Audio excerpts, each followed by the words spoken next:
Very sorry that I was late. Technical difficulties, which I'm still having. I cannot get this camera to be set up the way I would like it to be set up. Let's give this a couple seconds and see if I can get this sorted out. As always, please take a moment, hit like, hit subscribe. Any thoughts you have on Freemasonry as I try to get this sorted out, positive, negative, or neutral, please let me know. I have got some very exciting news, however, which I think was worth the wait to share. So let me just see if I can't get this a little bit better. There we go. I think we're good. Thank you for the gift, whatever you say. And thank you for being here. As always, please take a moment, hit like, hit subscribe. Any thoughts you have on Freemasonry, let me know. A couple things I want to talk about, a couple announcements I want to make. However, as you know, for the first 60 minutes, I normally just hang out and wait to see who wants to join. Whatever you say, let me know. I'm curious. Might you be on the Discord? Because if you are, we have got a, I've just reopened my Discord, my Discord account, or just, jumped onto it again, trying to see if people might be on there, and if so, if they want to join me. No worries, whatever you say. I still appreciate you being here. If you want to join it, and you ever do join it, you can find me, Square Compass Podcast, on Discord. As always, very sorry for being late, but I hope everybody is doing well. Please take a moment, hit like, hit subscribe, and any thoughts you have on Freemasonry, positive, negative, or neutral, let me know. We're going to be giving it a few minutes. Just see who jumps on. Got my advertisements turned on, so we're all set there. Tomorrow, I'm going to have a much shorter stream than normal because I will be interviewing, or I will be taking part in an interview through local Kojiko station, which I look forward to.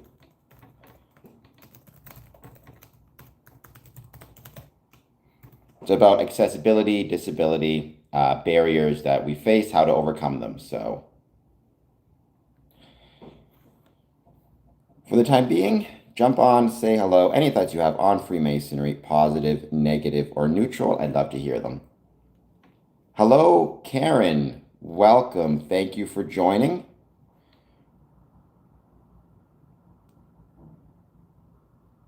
So Gordie Howe Bridge actually has opened, at least the part for traffic, both commercial and otherwise, which I'm grateful for. And I believe on August 5th, as of right now, is when the pedestrian bridge opens up, which makes me very happy as well.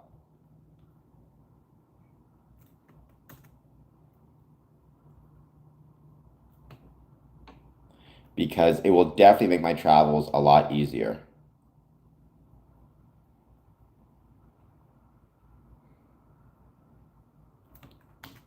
Why did I lose something? Hold on just one second. I'm just looking up, oh, here it is. All right. What's the motive of this stream? This stream, the motives is threefold: to promote the ways Freemasonry was and is relevant to the communities in which it's located. It's also to share stories of Masonic interest, and it's also to turn my passion for Freemasonry into a profession.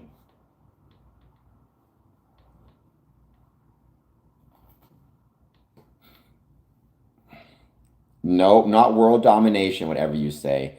At least not literally. Metaphorically, I'd love it if this stream dominated the world. Freemasonry, it's not interested in world domination, literally or metaphorically. But I think it'd be really fun and really cool to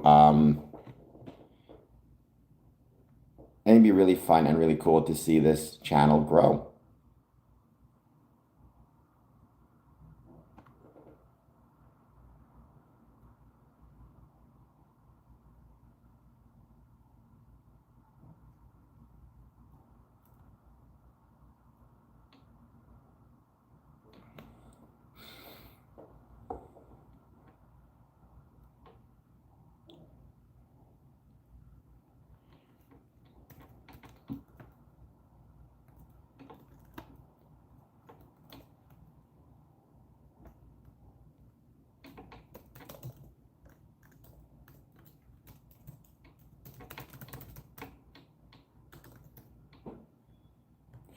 Please explain Freemasonry now if you have the time. Sure. I would like if you read some about Crowley. That'd be awesome.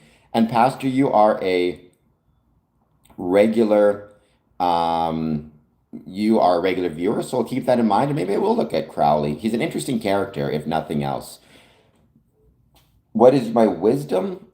Most people would say I have no wisdom, but I like to think my wisdom is related to Freemasonry. So where did it begin? So Freemasonry or speculative Masonry, which is what I am, not a stonemason, but a free or speculative Mason, it began in Scotland. I think the best date to give it as a start date is 1634, which is when the first speculative Masons were initiated in Scotland. If I recall correctly, it was in the Rose Chapel, but I could be mistaken about that, or St. Mary's Chapel. Actually, it was St. Mary's, if I recall correctly. The first Grand Lodge was formed in 1717 in England.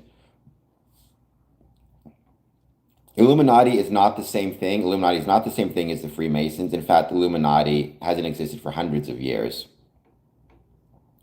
Really? I didn't know there was a game yesterday, Dad. I don't really follow baseball as much as I should.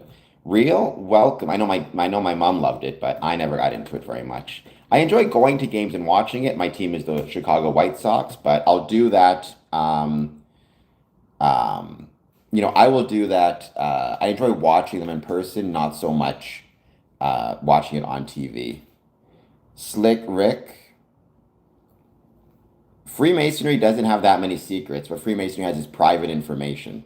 Hello, Sasha Berg. Thank you for being here. So, Kepper, no, this is not about the Illuminati. Very sorry to disappoint.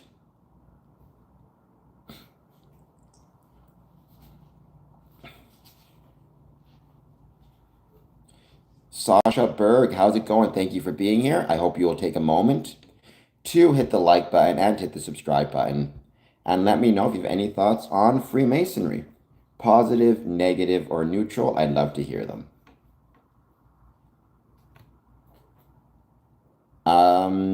Charles Trenant. What other questions do you have? It does not have lots of secrets. Honestly, the biggest secret in Freemasonry is that there's really no secrets at all. At this point, everything's online. I choose not to share those private information for the same reason I choose not to share my family recipes. It's not mine to share. They belong to the whole family. They belong to the whole of the craft. And also, maintaining the privacy of them maintains the bonds of brotherhood between past, present, and future generations of Masons.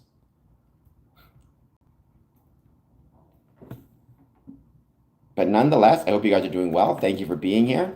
Please take a moment, hit like, hit subscribe. Any thoughts you have on Freemasonry, let me know. I've got some exciting things coming up on this channel, specifically on August 21st, but I'm going to share that after the first 60 minutes. Hello, Noah. How's it going? Thank you for being here. I hope your day is going well. Lion, I am not interested in redeeming my soul. I'm not even sure precisely what that means. That sounds more like a religious thing than a Masonic thing.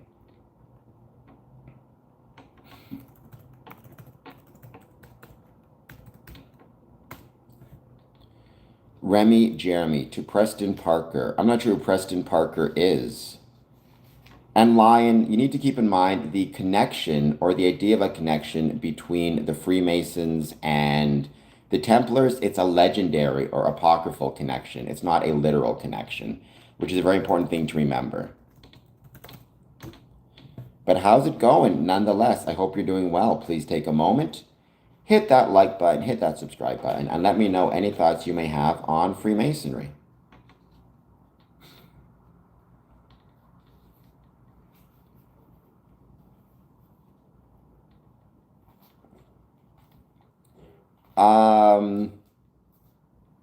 Truth will always find its way out of hidden falsehood. I mean, I think that's usually the case. I think the truth usually has a way of making itself known, whether people want it to be or not. But I'm not really sure what that means in terms of Freemasonry. Yeah, and Papa was master of his lodge at the same time. Interesting how the world works that way sometimes, you know?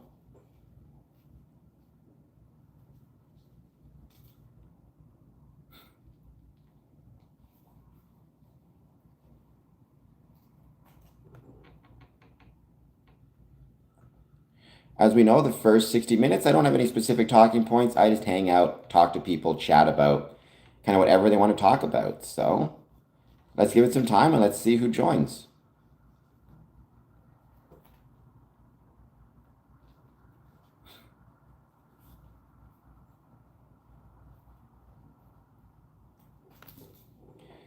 Big show, booming numbers today. Small numbers today, but we had a pretty good show this morning at 1 a.m., certainly in terms of our super chats. It goes up, it goes down.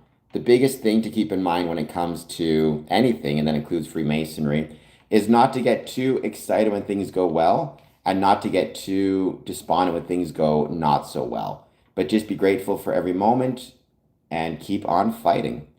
And that's something that's really important that I think we always need to keep in mind. It's no different than Freemasonry. Numbers are low right now, they're getting lower. We don't want to get despondent. We just want to put one foot in front of the other and keep on trying to turn it around. Bearded, I agree. Good things come with consistency. A couple of good things is hitting the like button and the subscribe button, super chats, things of that nature. So Jen, I think that you think I am American. I'm Canadian. Don't get me wrong. I love America.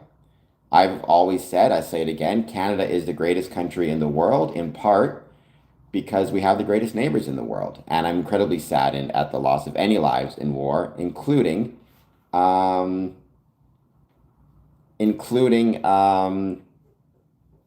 service members of the United States of America, obviously. So I think our thoughts are always with their families. There's a lot of Masonic lodges on these military bases, on a side note. So I want to keep my Masonic brethren in mind as well. Well, that is definitely not true, I can't pronounce your name. I'm going to call you 11. Certainly not vegetarianism or feminism. Freemasonry predates both of those as ideas, although I'm sure historically there were people who ate exclusively vegetables or were vegetarian, but Freemasonry does not operate in the shadows of anything. It's here, it's wide open, and it's available to anyone. Freemasonry is a civic club or a social group that evolved from stonemasonry and has existed for 300 years. I have no idea what you're talking about. As someone who's been to thousands of Masonic meetings all around the world and had thousands of meals at these meetings, I've never had any concern that there would not be any meat available. The vast majority of Freemasons are vegetarians, and as for feminism, Freemasonry is a fraternity. I mean, I think most Freemasons, myself included, would describe themselves as feminists, in that I want to see equal rights for everybody and I want to see support for women in society, but we're certainly not a feminist organization.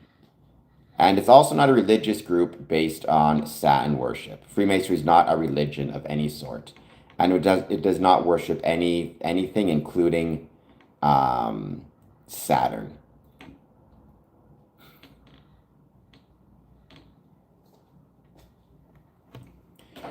What is stonemasonry? Yeah, so stonemasonry is bricklaying, and masons were people who built things out of stone, right? Built houses, built whatever it might be out of stone. And then they had guilds and trade unions that were designed to both train and support other people within the profession, which eventually spun off into what we call today speculative Freemasonry, which is a social club or a social group. In the same way you have the Legion, you have the veterans, which is the profession, and then you have the Legion members, which is the social club. I'm going to see if I can get this a little bit better. I mean, yeah, in many cases, it can act as a support group for men, without a doubt. I wouldn't say it's that exclusively, but it can provide support. I mean, it's no different than when you go with your friends on a Friday night. But just imagine that it's a more formalized, structured version of that, where you all dress up in suits and ties and you organize the dinner. But ultimately, that's what it is at its most basic level. You're not wrong, Dad, but a lot of people get it confused and think that if they're spending a lot of time on their phone, They are around other people because it gives you the illusion of being social without actually being social, right? It's called social media for a reason. Why would it be? I mean, if you feel like you need it, then you should look into applying for it. Why do you say decades after? I mean, I don't think you can ever join Freemasonry too late, right? You join when you're ready or when it finds you. I mean, if I recall correctly, the first prime minister of Turkey was a Freemason, I believe. I can't think of his name now off the top of my head, but I believe he was a Freemason. Um, I can't think of his name now. So Freemasons do not have advantages, and well, by definition, um, like the more people you know, the more friends you have, the more successful you are in life. I think that's just a general truth. I think all the evidence shows human beings are social creatures, and the more people we know, the better it is for our social and mental well-being. It also can provide a social and financial safety net. The idea that when you say successful, if you mean Freemasons get rich or famous or powerful or have political influence because they're Freemasons, no, that's not the case. It is a network, but so is joining a local football club, right? The primary reason to be a Freemason is not for the networking. And no, Dr. Fauci, to my knowledge, is not and was not a Freemason. I could be wrong, but I've never seen any evidence that he is or really looked into it. Hello, Jeremy. How's it going? Thank you for being here.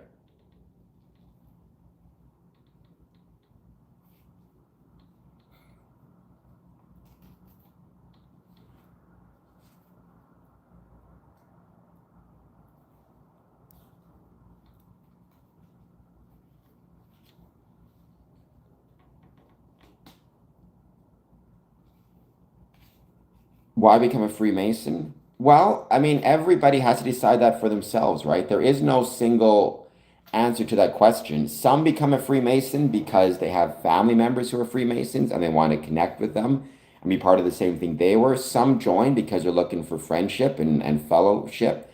And it just so happens they know a Freemason, or they've met a couple and they think it's a good way to make friends, which it is. Some like the idea of being part of a group that has such a long traditional history. They like tradition. Some join to develop certain skills around things like memorization, building, or meeting management. Some have a history with the organization, like they may have been part of a Shriners Hospital as a child and got treatment. And some it's just something that speaks to them in their heart. Ultimately, though, the reason you join Freemasonry is the same reason you make friends or join any club, because it's worth spending time with other people and it's worth being around other people.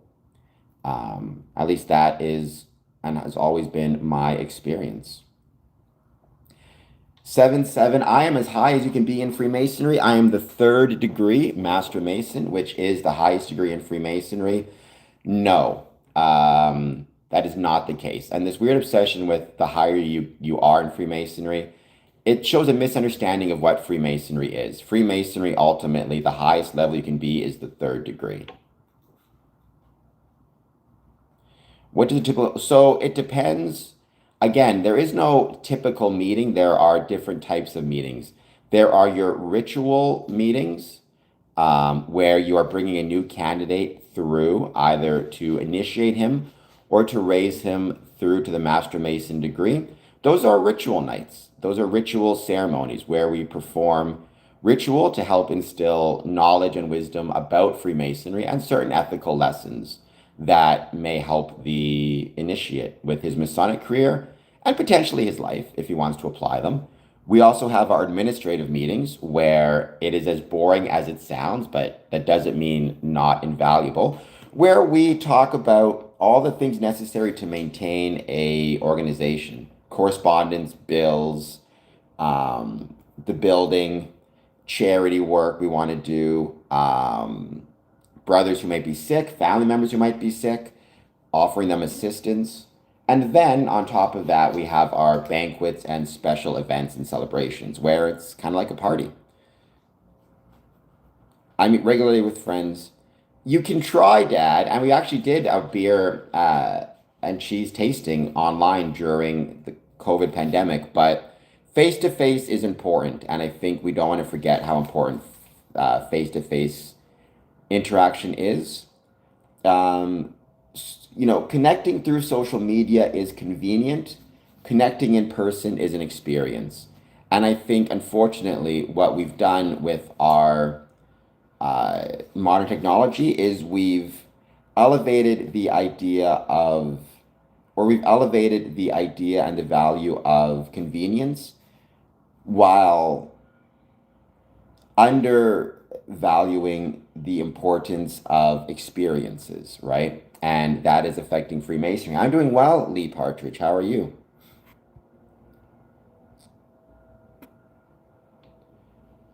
Grow out a mustache? No. I mean, I'm too lazy to shave every day, but I'm definitely not growing out a mustache. Welcome, Mayo and Oreos.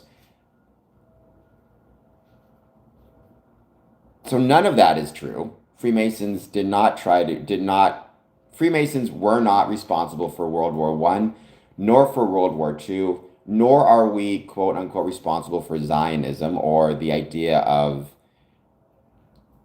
pressuring Jewish people to move to the promised land. There are some Freemasons who may be pro like Zionism, I suppose, and others who are anti. That's a political question. Um, I'll start working on that shirt for Christmas. Maybe I'll give it to my Patreons um, at some point. Mayo and Oreos, how's it going? Thank you for being here. As always, hope you're doing well.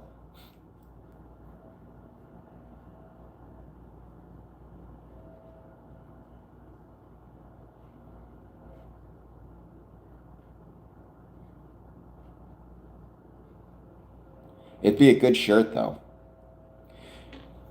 And thank you everybody for tuning in. You mentioned COVID. I came across a COVID. I've got a few of those tests, which I was keeping for my travels. It was good to have on me. I left a bunch of them at the Masonic Temple. I mean, knock on wood, we don't have to deal with COVID anytime in future. But I'm just hoping, I keep them just in case. I don't know if they ever expire. I should actually check if they have expiry dates on them, to be honest. Um, I remember watching the original Toy Story. I don't think I've seen anything beyond that. But I know a lot of people think it's like it is the greatest, you know, cartoon or animated franchise of all time, which, based on numbers, probably is. I think, right? It's got up to what, six of them now? Shu, welcome. Thank you for being here. Stonecutters from The Simpsons, a great episode.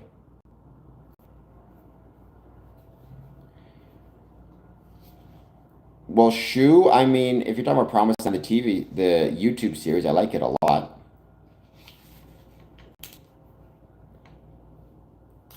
Well, I mean, I don't blame the Jewish people for wanting to establish a homeland. I'd want to establish one too if I just made it through the other side of the Holocaust. Although I don't think it was always necessarily in the Palestinian region. I mean, I know there was some discussion of creating a land in South America. Different people wanted different locations for it.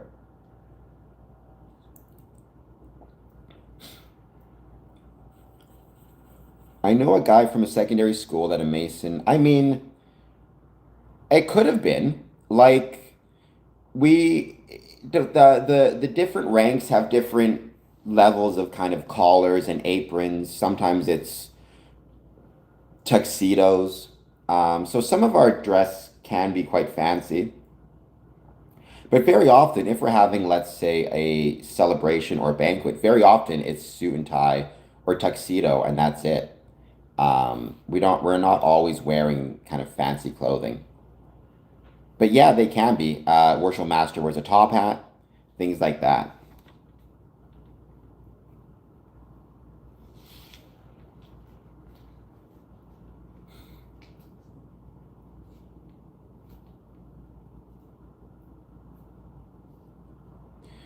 So my last test, and I think it's all finished, was Monday, the 27th. I think that's the last test.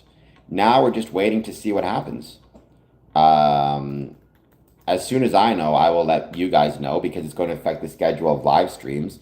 So I'm going to try to live stream as soon as I can once I'm finished with it. I mean, it's not like this is more physically demanding than you might think, live streaming, but I don't think it does anything crazy on my kidneys. So we'll keep that in mind. But I will be letting you guys know. I might even try to stream from the hospital if I can after not while I'm, coming off of the whatchamacallit, why can't I think of the word? Help me out here. The anesthesia. But I do want to try to maybe stream from the hospital a couple times, let people know I'm okay. Obviously, when you're streaming from a hospital, you need to keep in mind you don't want to be getting other people on film. You want to keep their medical info privacy. So it's tough. We'll see what happens.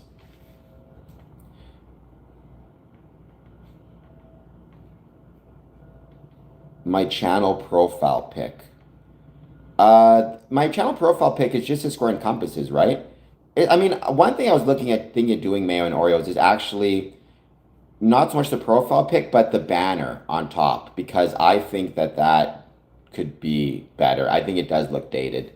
So you're not wrong. Wouldn't it be a bad idea to get that updated? That's for sure.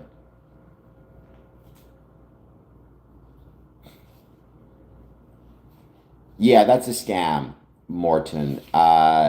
If you're getting invitations to join the Illuminati on social media, which I've got, which my friends have got, I promise you it's a scam. The Illuminati do not exist in any way other than as a scam. So just keep that in mind. In fact, if you even get an invitation asking you to join the Masons via social media, it's almost certainly a scam as well. I've talked about that a few times.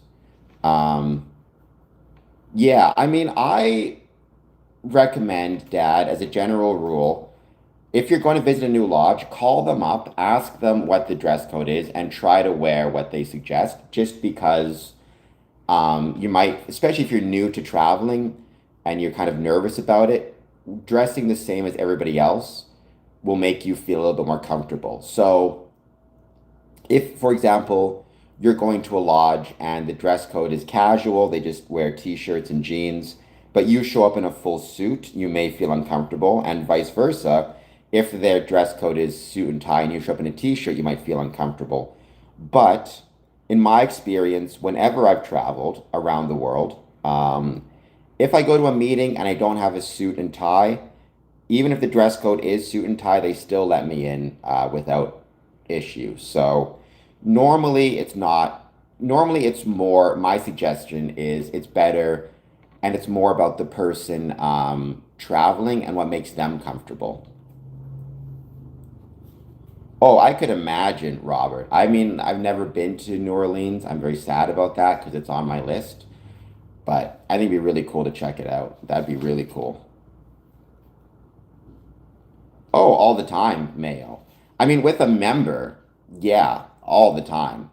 There's been a couple times I thought I might get to fisticuffs, depending how significant the disagreements were. Brothers fight, and humans fight, and that includes Masons. The teachings, I mean, it's not that I've ever disagreed with the teachings of Freemasonry. I've disagreed with the way people interpret them, right?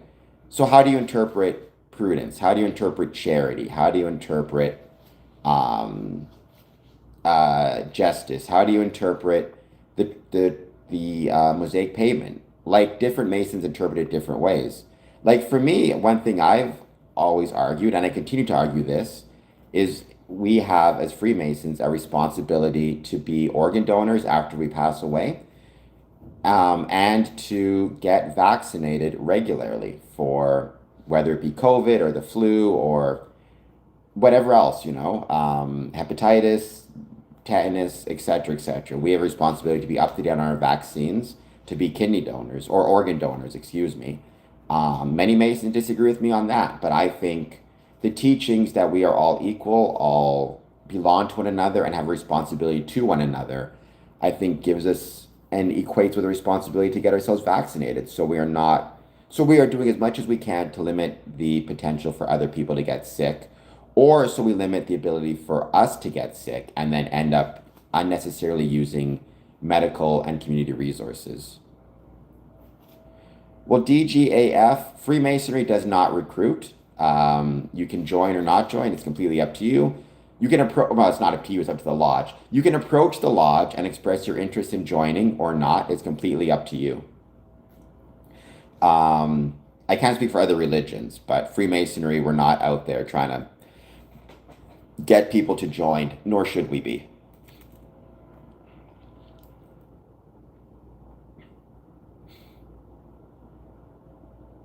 Brainwashed commie. What makes you say that? Bo's Need? I'm going to call you 9885. And welcome. Thank you for being here. I don't know much about the Mormon beliefs, Mortem. I don't want to be a judge of anyone's religion. I think it is, like, ultimately, whatever brings you peace and comfort is something I'm not going to judge. I will say, and I've said this before, right? It's not my place or any Mason's place to judge anyone else's religious beliefs. Maverick, there's no contract, there's an application form, but you got to find the Masonic Lodge in your area if you want to join. That's not what this channel's all about. To get Canadian there for a second. I'd be comfortable with that. My supreme being is the rational nature of the universe as expressed through science and as expressed through geometry, which would be equivalent to this idea of the universe, I think. So it would not be an issue to me. At the end of the day, every lodge kind of will decide for itself to a certain extent what they believe in terms of what constitutes and qualifies for supreme being. To be a supreme being, ultimately, you must believe, to be a suitable supreme being, the most important factor is that it is a belief or an idea that touches your conscience and touches your heart. So much so that if you were to break an oath or an obligation, you would feel guilty about it. Or it would touch your conscience in some way. Right? I would need to know that. Beyond that, you need to, in Ontario, believe that supreme being made its will known to us and favors virtue. So do I believe in an afterlife? I do. The nature of it, I remain incredibly agnostic. So what I mean by that is, like I said, while I do believe in an afterlife of some sort, I don't know what that looks like. I doubt we have a conscious experience. Like, I doubt that we are in the afterlife and we are aware of what's happening or aware of those around us. But I do think, like, I talk about this in terms of the idea of the soul. The soul is that immeasurable part of each of us that, while immeasurable, remains and is knowingly equal to all others. I think that value persists and that measurement persists even after death and could be considered eternal. And I think that's the afterlife, at least if that makes any sense. We live inside of creation. We live inside of something. Whether it was consciously created or eternal, I don't know.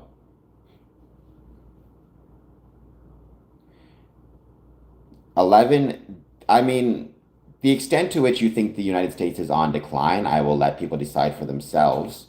There's a lot of reasons, though, that things are rough right now in the United States.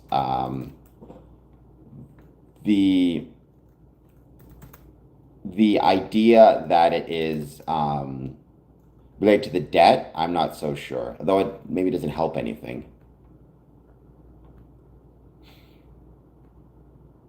The sun and moon are local. Define local. Right. I think local there is doing a lot of work. So what do you mean by is local? Because that is something that we need to know more about. Certainly the moon is local. We've been there. We're going back.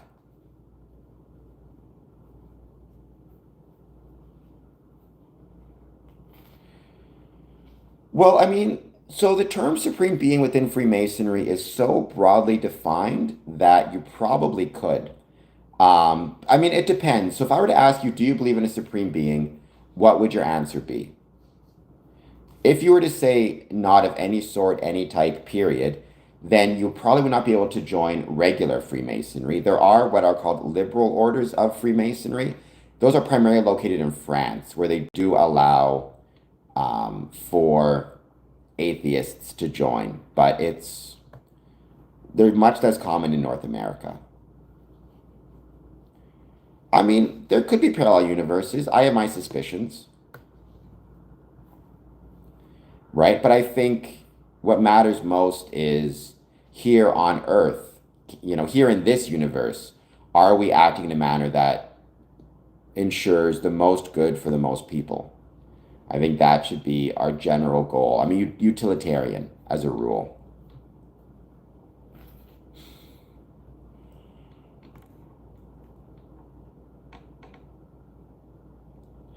Yes, a couple, three. Now, there's Courtney, who's talked about it on this channel before, out of Texas. There's a gentleman out of New York, whose name I can't remember. And there was a third person out of Chicago. But to be fair, he started the process of joining before he found my channel. So when he found my channel, he was already along the lines of starting it. He just,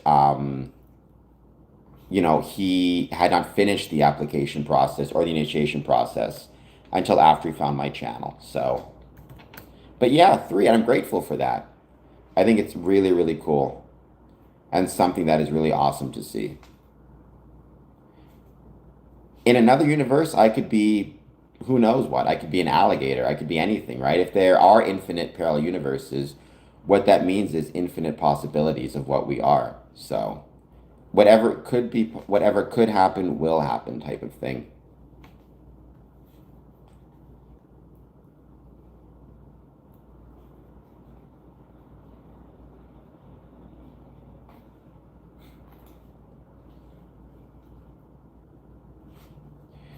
So Chris, what do you think the universe might be out of curiosity?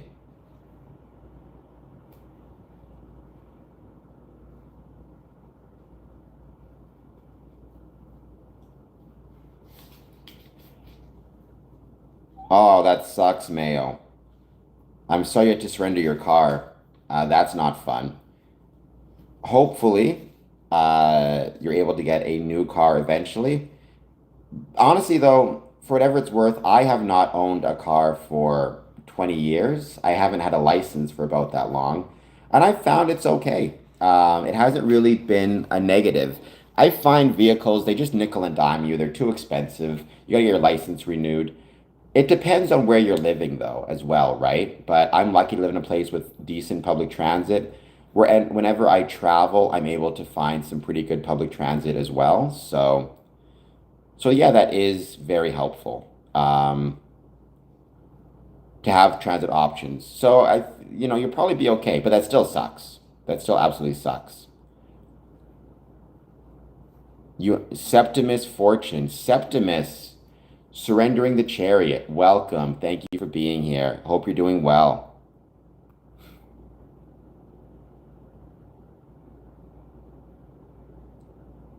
So, no, we don't know why the Big Bang happened. I don't think anybody knows at this point why the Big Bang happened, but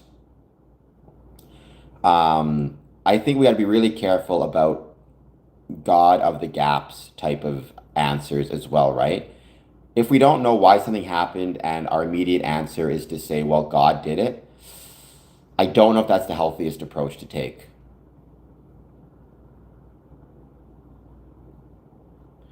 Yeah, no, Mayo. But I mean, you're in school. I don't know how old you are. I'm assuming you're on the younger side. I don't know. I found if I had, a wife and two kids, which maybe one day, but not anytime soon. I'm still young. But if I had a wife and kids, I'd probably want to get a car. But at this point, I'm able to travel and get wherever I need to get to without one. And honestly, part of the reason I'm able to travel so much and be so successful at traveling is probably because I don't have a car. I'm not spending money on parking. I'm not spending money on gas, on repairs, on insurance, on licenses. You do have to plan your days a little bit more. You have to have all the apps for transit and things like that, but it's not a bad thing by any means. And you'll get it back. You got time. Look at um, I can't think of his name now. Look at Rocky. Look at Sylvester Stallone, right? Ended up having to move out of his apartment. Well, he was evicted from his apartment and spent 3 weeks living in a bus station because he couldn't pay his rent before he got his first movie role to get himself a new place and pay his rent. The Whistling Trees, please hit like and subscribe. DGAF, I mean, if they could convince me they were being legitimate and not trolling, I'd say that counts as a supreme being. They've certainly, your mom has made, her will known to you. And certainly on top of that, it favors virtue for you, if you got a good mom at least.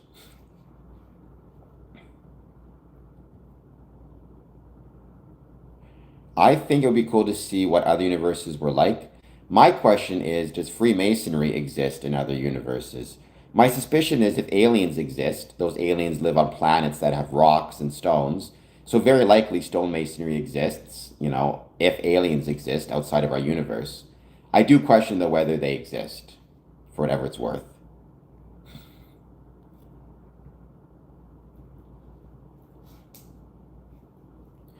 Who does Stars Born in Water, Chris? What's what channel is that?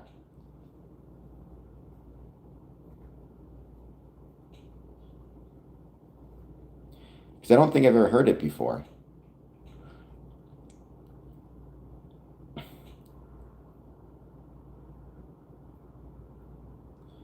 TS, not going to fall for that one, but good effort. Well, sure, I think depression. I mean, so you have to define your terms, right? Because there's two terms for depression. There is, I just feel sad or I'm upset, therefore I'm depressed, which is a emotional state. And then there's depression as in a medical condition, right? I don't like the way we sometimes confuse the two. Somebody will say they are depressed when they simply mean they're feeling sad, but they don't have a diagnosis or an actual medical condition. You want to be really careful about that. But yes, I think depression is real. I think it can exist in a variety of ways. I think one of the best ways to cure depression, or at least deal with it, is civic engagement. Join groups like Freemasonry. Join groups like the Elks, the Moose. Find a purpose in your life. That stuff matters and is incredibly important. And beyond that, talk to a doctor if you feel that you need medications of any sort.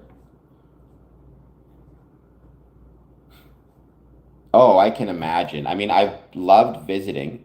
I've loved visiting, very much loved visiting California in the past, but I can imagine how expensive it is. And so, yeah, I hope that you get some relief. It sucks, though. It just is a crummy situation. Again, Freemasonry can help with that somewhat, where you are able to get a social safety net, but I recognize and understand at the same time that it's not, even that's not always enough. And not every lodge has the capacity to help all of its members.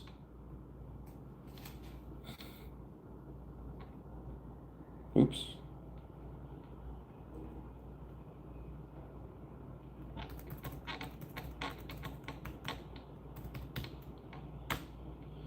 What if the cycle of reliving never ends? I mean, I know there are some religions who believe that, mortal, but I'm not one who believes that. I think, but if it does exist forever, then it exists forever. I don't know. We wouldn't know, right? I'm not one who believes in past lives, though.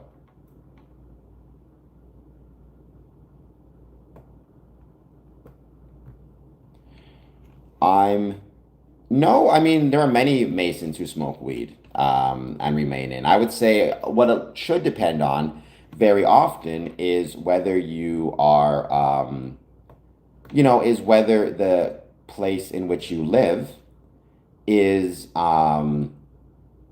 whether weed is legal or illegal, right? That's the question.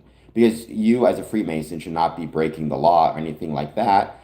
But if weed is legal in your country, in your state, in your city, then you cannot be kicked out for smoking it, nor should you be.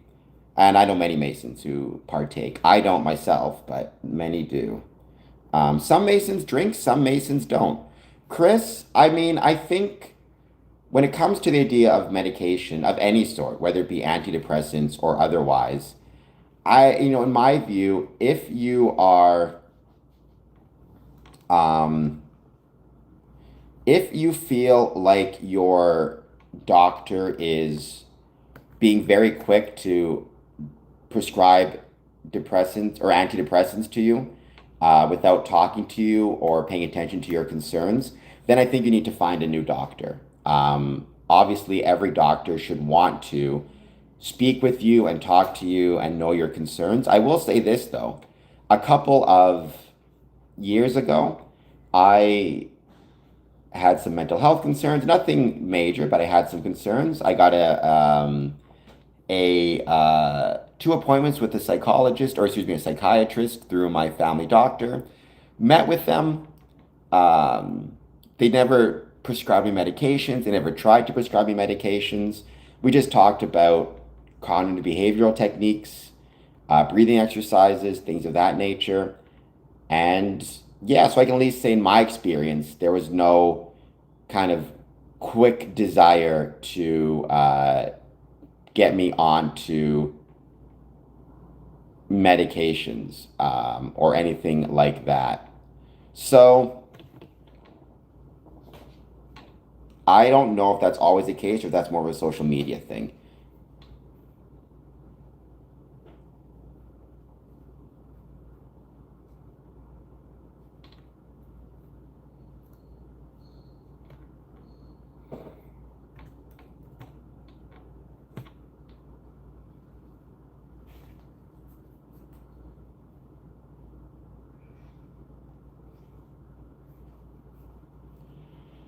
How's it going with the kidney donation? I had my last test yesterday, so we're going to see. And Dad points out that's another excellent example of a social safety net, right? It's a little thing, but if you're dealing with, I'm not going far, if you're dealing with having,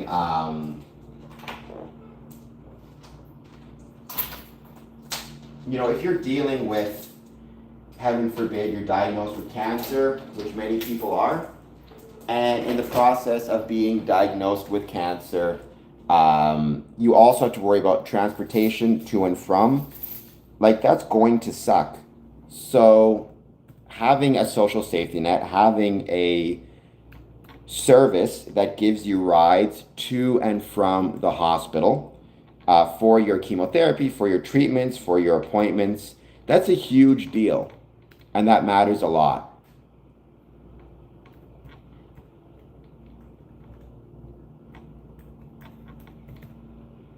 It's a little thing, but it matters a great deal. So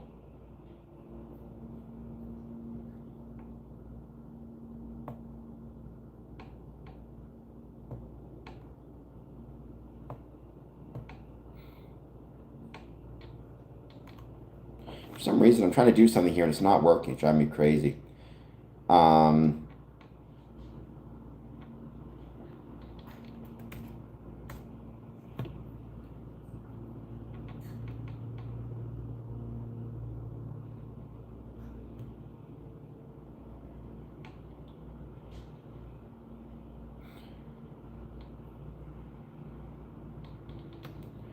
Fuzz stops running nonsense.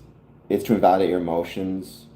Mental health conditions are definitely real. Now, I think sometimes, yes, people can invalidate their emotions in some ways, in the sense of, like, I say I'm depressed, I'm having an emotional feeling, but somebody accuses me of having mental health conditions, and that's a real concern, but that's not been my experience with doctors and with psychiatrists or psychologists. That's a different thing altogether.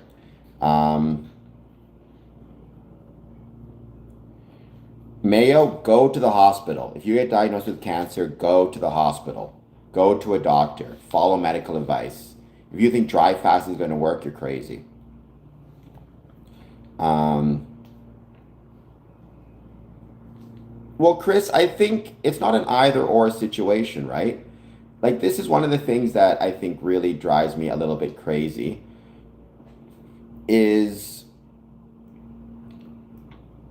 this idea that it's like you should, if you feel like you need, um, if you feel, for example, like you need medications for your depression, there's nothing wrong with getting medications for your depression. But I don't think you should stop there. I think you should look at other things as well, like exercise, civic engagement, Freemasonry, sports, purpose, whatever it might be. Like those things matter a lot, and are incredibly helpful. So it should be it shouldn't be a all or nothing. It should be everything, right? If that makes sense.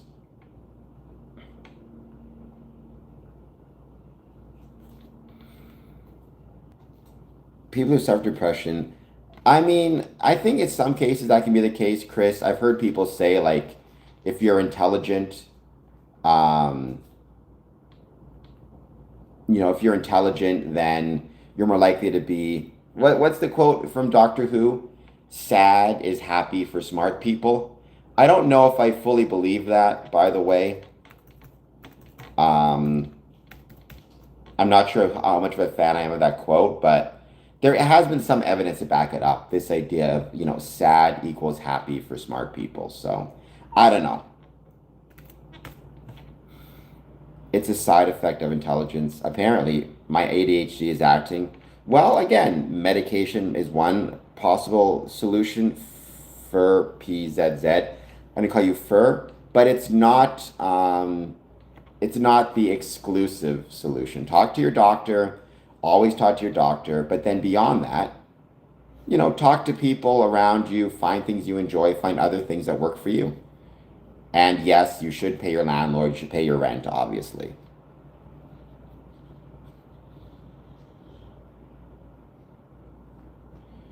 Did you find, Mortem, that the autism diagnosis made your life easier or harder? What was your experience?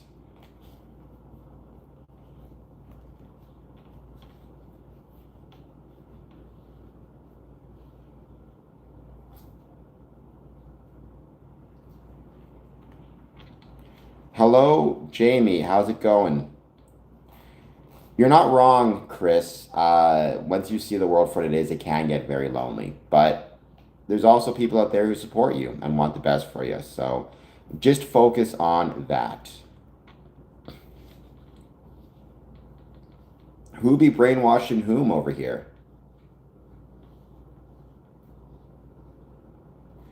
So did you like that insight? And what are some of the things that you found that help you with your autism diagnosis? One of the questions I would be curious about is, did you find that, for example, um, being part of, like being with groups, being with friends, being around people, do you find that helped with your autism or makes it harder? Um, we are not in bondage to anyone, including Jewish people. So let's just calm down with that. However, many Christians, well, if you're a Christian, you will, agree that Jesus Christ will will set you free from whatever challenges you are facing, or at least help you get through them.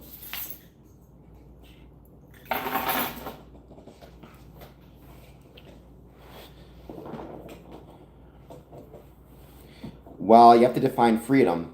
I don't know, right? The old Janis Joplin quote, freedom is just another word for nothing left to lose. There is something to that, I suppose, but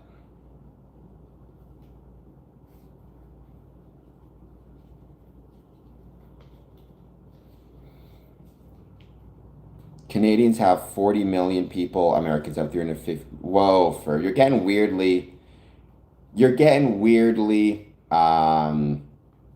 anti-Semitic here. You need to calm down a little bit.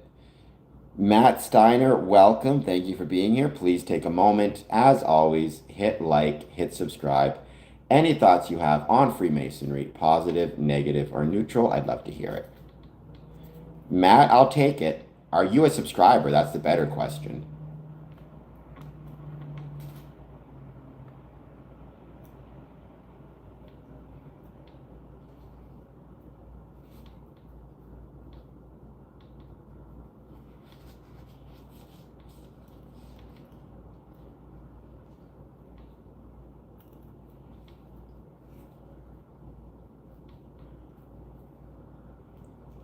All right, we're gonna have to put this guy in a bit of a timeout over here, which is okay.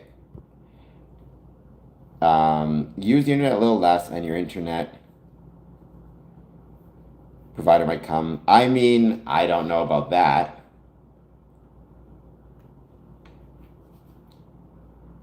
But nonetheless, thank you for being here. Again, the first 60 minutes, I just hang out, chat, don't talk about anything in particular.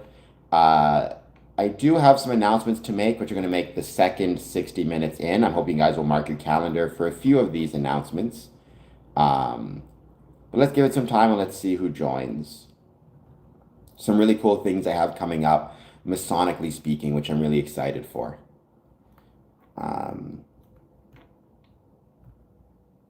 Some about this channel, some about Freemasonry, some about both. Because obviously the Venn diagram of this channel to Freemasonry, it's not quite a perfect circle, but they overlap a lot, as they should.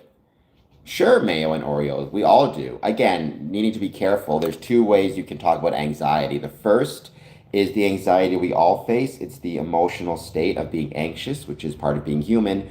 And then there's the medical condition of, diagnosed anxiety disorders. They're not the same thing. I've never been diagnosed with anything related to anxiety, but obviously, I've taught you this before, right? We all get anxious. I get anxious when it comes to, for example, whether I'm going to, whether Freemasonry is going to make it, whether I'm going to be successful in my efforts to help promote and protect and preserve Freemasonry. You get anxious about financial things. You get anxious about illness and getting older. It's just human nature.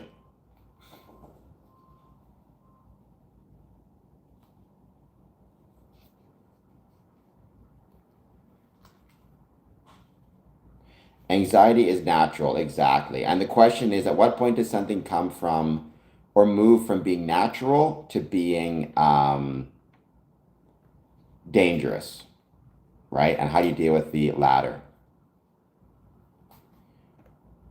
Well, in that case, Mayo, that's probably the exception that proves the rule because psychopaths aren't natural, right? It's an unnatural exception, or at least it's an abnormal, right? Most human beings are not psychopaths because if we're all psychopaths, it'd be very evolutionarily bad. So if by natural you mean part of a normal standard deviation, then anxiety is definitely natural.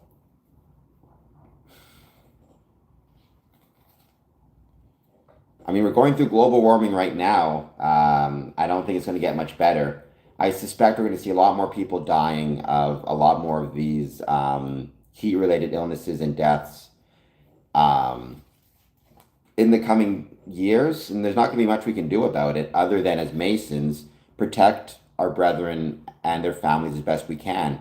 That might mean putting aside more benevolence to fund the purchasing of air conditioning units, letting brothers who don't have air conditioning units stay with us, assisting with fundraising efforts and drop off community spots for services and for goods to those displaced by forest fires and other extreme weather events. I suspect it's going to be a very bad next few years in a climate sense, and a lot of people are going to die that don't have to, or that didn't have to, but it kind of is what it is. I mean, that's human nature, right? Mortem, but it's good that you're able to see that. That, yeah, there's probably some strengths that you have that others don't because of your autism. There's also probably some weaknesses. And the ability to navigate those strengths versus weaknesses is actually probably a sign and a mark of incredible strength and ability. So good on you. Sarah, welcome. Thank you for being here. Freemasonry is not a religion, but many Freemasons would agree with you on that and say Jesus, because they are Christian Freemasons. But again, we have Muslim Freemasons, Jewish Freemasons, Hindu, Sikh, etc., etc. Chris, I mean, I just think so long as you're being careful about that, right? Yes, I think very often autistic people can have very good pattern recognition, which is a valuable skill, but also they can get a little bit arrogant. You don't want to get arrogant about it, I should say. And don't assume because you have, autism, that automatically every dot you connect is connected in the right way or is truly a connection at all. That goes back to like, you know, um, it's easy to fool ourselves, autistic or not. Conspiracy theorists think in that sense, right? That every time they connect any two dots, it's automatically true. Goodbye, Dad. I love you. Thank you for being here as always. I mean, I don't know. Some of them do okay, some of them are struggling a bit too, right? You want to be careful. You don't want to use those examples as because they are the exceptions. They're not the rules.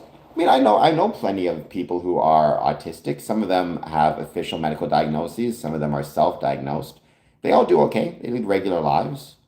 They have their struggles, but we all do, right? There's nothing wrong with struggling a little bit. It's human nature.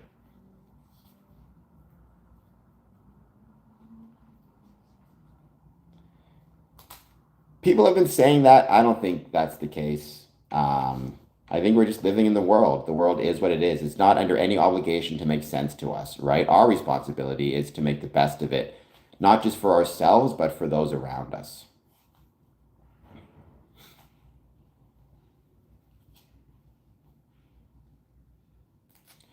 And Mort, that might be why, when those emotions hit you like a truck, and when you have trouble sleeping at night, that might be why it's a good time to talk to somebody about,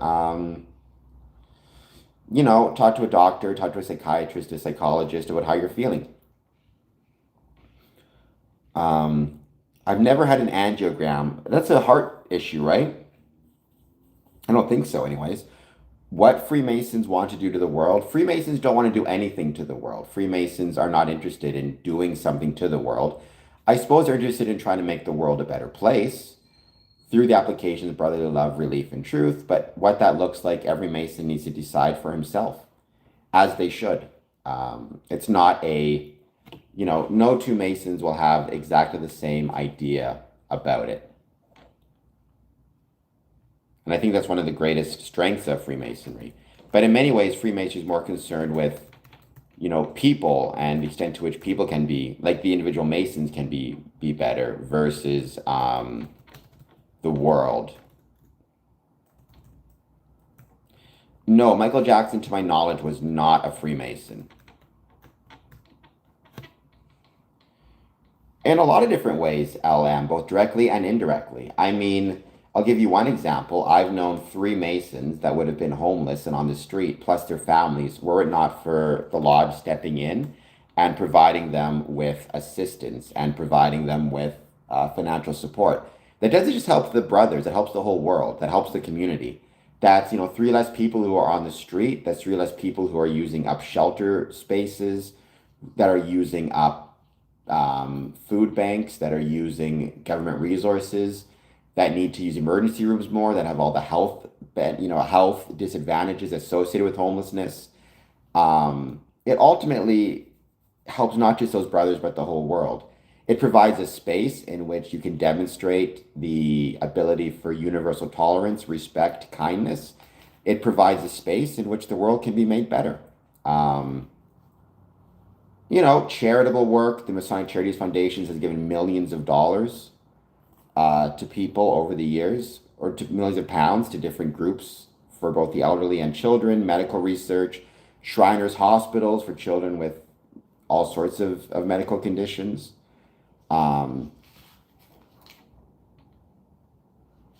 no, we help. I mean, first of all, helping those who become Freemasons helps everyone, because in the same way, if I help my neighbor, it helps the community because my neighbor doesn't need to rely on government resources or take up space in a shelter, blah, blah, blah. The same thing, when we as Freemasons help our brothers, we help the whole community. But we don't just help Masons. Like in Windsor, we have a school for children with dyslexia. You don't need to be a Mason to take part in the school. And we're teaching kids how to read. We've got medical centers that help everybody, Mason or not, and their families. Through the Shrine, we've got Masonic Charities Foundations, which gives millions of pounds to people to assist them. So we help everybody in a variety of ways. That is true. You don't need to be a Freemason to help others. But, if you're joining Freemasonry exclusively to help other people, you should join Freemasonry because you love Freemasonry. And then all the additional benefits are downstream from that, helping others, whatever it might be. You don't need to, join a football team to play sports. But if you like playing sports and you like football, that's what you'll do. You join Freemasonry because you like it, not for any other reason. But then from there, you're able to do things to help the world at large. Keeps calling me jackass. Well, hello. Well, Knights of Columbus, I'm not Catholic, and I think you need to be Catholic to join the Knights of Columbus. The Knights Templars is actually a Masonic order. I'm just focused on Blue Lodge right now. I'm not interested in, at this moment, looking beyond that. Even with Scottish Rite, I've taken a major step back. So you are part of the York Rite, Clint? Welcome. Thank you for being here. No FF 9426, you do not. Well, who cares what the net says? I'm on the net. I don't say scary things about Freemasonry. It's just people on the net who struggle with their lives and are looking for ways to feel better. And they ultimately use conspiracy and conspiracy theories. It kind of sucks, but it just is what it is. Well, then, F, you joined for the wrong reasons. Yes, dirty, clean. I agree with you on that one.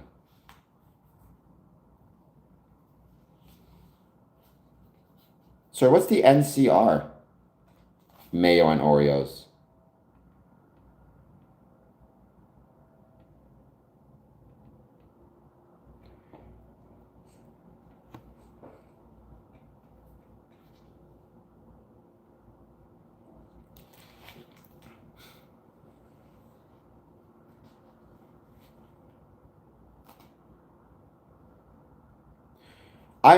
Some are trying to troll, but I think a lot of people believe it. No, LM, you do not sell your soul to Satan to be a Freemason. I would not join an organization that required you to sell your soul. I don't even think you can sell your soul. I think technically, from a theological perspective, your soul doesn't belong to you. Your soul belongs to the man upstairs. So I don't think you could sell your soul. It's the new California Republic from Fallout. So you are playing Fallout right now, or are you saying there's an organization outside of the video game that calls itself NCR? Well, I think a lot of cases, it's just very naive people. But, we live in a world where so much of it is if you see something online, you immediately assume it's true, which is unfortunate. I think it shows a lack of critical thinking skills and a lack of intelligence within our day-to-day lives and people. I think it shows what social media is doing to us. By the way, anybody here on Discord, if you are, I just started up my Discord again after being off it for a while. If you wanted to, I would be much obliged if you could let me know your username and I will find you and I will friend request you. Ivan, I don't know what that means. I have a big brain. Please like and subscribe. I don't know, Chris. What's your username? Let me look you up, if you don't mind putting it in the stream. Nothing. Freemasonry has never asked me to do anything that I find suspicious. If they did, I wouldn't join. I have no interest in doing suspicious things or things I consider to be suspicious. Who is Mr. House? Is this all Fallout stuff? Because none of which I recognize. Keep in mind, I'm not a big video game guy. I'd like to be one day, but I do enjoy Assassin's Creed 3. I do enjoy Dead Space. I want to get more into video games because I'm impressed by them. I'm just don't have the time to focus on it. So, how many Fallout video games are there, out of curiosity? And is Freemasonry in any of these video games? I love Dead Space. Dead Space is a series of video games, 1, 2, and 3. I think the second one is the best one. The Michael Altman, yes, from the Dead Space video games. Part 3s are usually very good. So there's 5. 1, 2, 3, New Vegas, and 4. Any Masonic lodges find their way into these games? Just waiting to see if anybody gives me their Discord so I can friend them. Oh my gosh. So a popular series. Isn't it though? I love Dead Space. I love scary movies. I do enjoy sci-fi horror. So Dead Space is definitely right up my alley.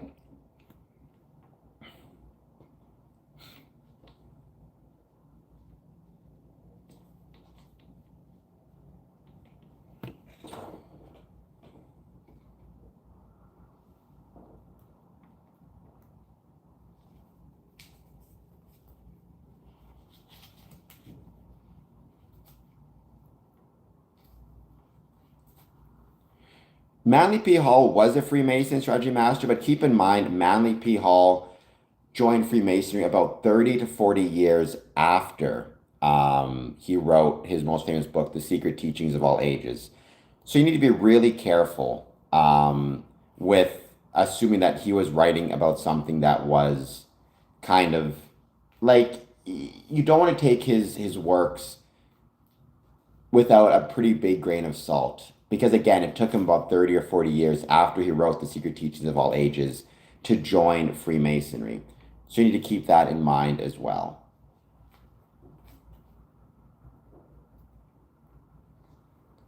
We're going to give it another couple minutes. Hello, Sir Chief. I just call you Sir. How's it going? Thank you for being here. Once again, please take a moment, hit like and hit subscribe. And any thoughts you have on Freemasonry, positive, negative, or neutral, let me know. We'll be starting the main talking points shortly, but I do want to give it some time.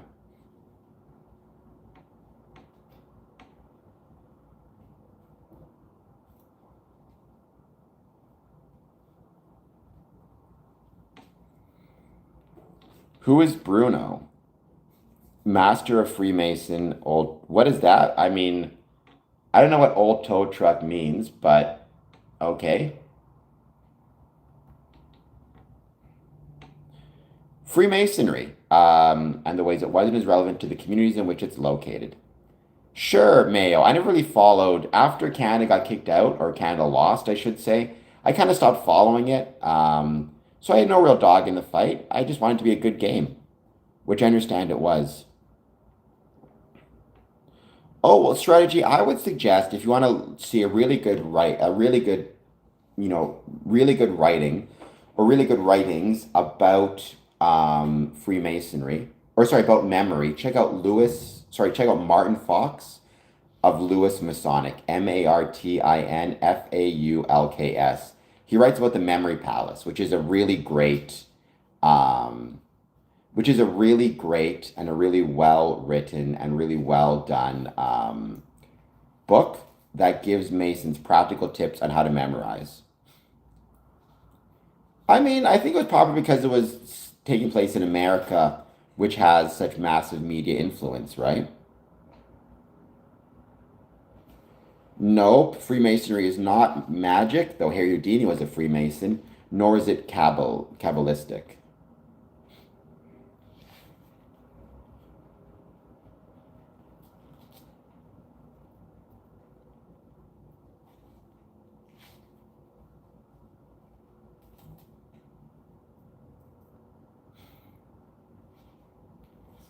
Yeah, it's a very good skill, the Memory Palace. So check out Louis Masonic and Martin Fox. He does a really great job discussing how we as Freemasons can become better at memorization, because memorization is such an important part of um, what it means to be a Freemason and the work that we do. And it's a great skill that you develop as a Freemason.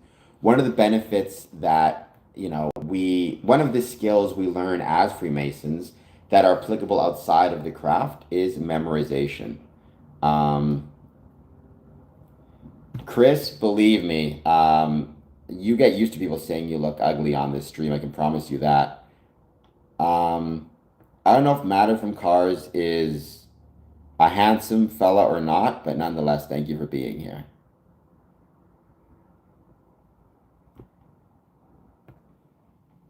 You believe me, you get used to it. If you want to be on YouTube, you have to get used to people kind of making fun of you. All right. So I did want to go through a few announcements today. Now, yesterday, I really enjoyed discussing, once again, the ancient text, the Spanish Renaissance text, the bridge between operative and speculative Freemasonry, or at least one of the major bridges between operative and speculative Freemasonry.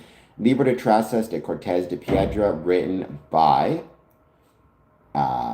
the master builder and architect in Spain, again in the Spanish Renaissance, passed away, around 1626, Alonso de Vandelvira y Luna, or Una. But anyways, we talked about his work, the secrets he shared about stonemasonry within that work that eventually helped create a bridge between operative and speculative masonry. Today, I want to go through some announcements that I think are incredibly important. First of all, Mayor and Oreos. Walking on my treadmill, just like you're basically doing a long walk version of this. By the way, the guy on the long walk, David Johnson, I think is his name. He was also an Alien Romulus. He just got cast in the Black Panther, so I think that's really cool as well. Well, if they leave, Strategy Master. I mean, so that's something I've talked about on this channel before. Something called gamification. What I mean by that is, what is the incentive that causes someone to join? What is the motivation that causes someone to join?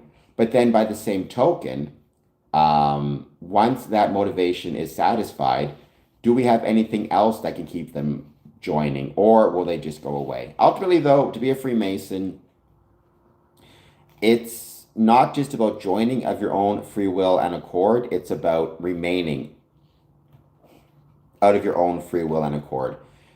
So if you don't want to join, if you don't want to stay or remain after your curiosity is satisfied, then so be it. There's nothing we can do about that, nor should we want to do anything about it. You should want to stay of your own desires. But I do think that shows us something, which is, again, I've talked about this before, if we are not considering the motivations that are encouraging people to join, and considering how those motivations can change, or how to continue engaging with those motivations, people leave for a variety of different reasons. And one motivation they may have to join is curiosity. And as a consequence, one thing that may cause them to leave is feeling as though that curiosity has been satisfied. So I, as people know, I am in Ontario. I signed up for the Ontario's Office of the Fire Marshal's Saved by the Beep program, which is something you sign up for electronically. And every month it sends you a reminder to take a minute to test your smoke alarms today, so that you and your loved ones can be safe from fire. Hashtag saved by the beep. So I think what I'm going to start doing is every time I get one of those notifications through my email, I'm going to send that to you guys on this channel. So if you've had a moment, check your smoke alarms, make sure they're working. And by the same token, I'm going to suggest and recommend that if you are responsible for the maintenance or, the administration of a Masonic building, Saved by the Beep, take a moment to test your smoke alarm at the Masonic buildings where you are working, or where you are overseeing, I should say.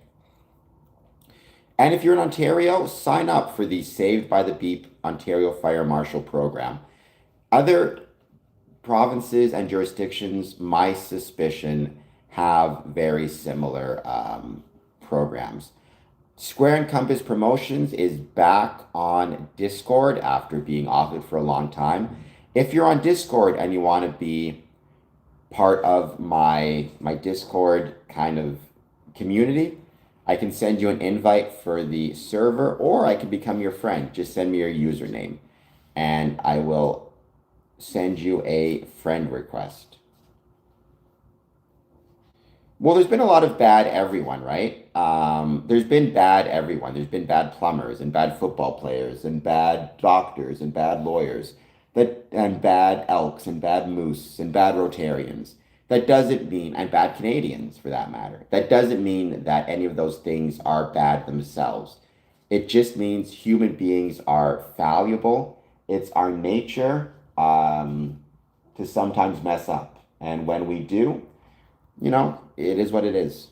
It's human nature. Thank you, Byron Davis. I hope you're doing well. Now, the main announcement I wanted to make has to do with August 21st to August 22nd.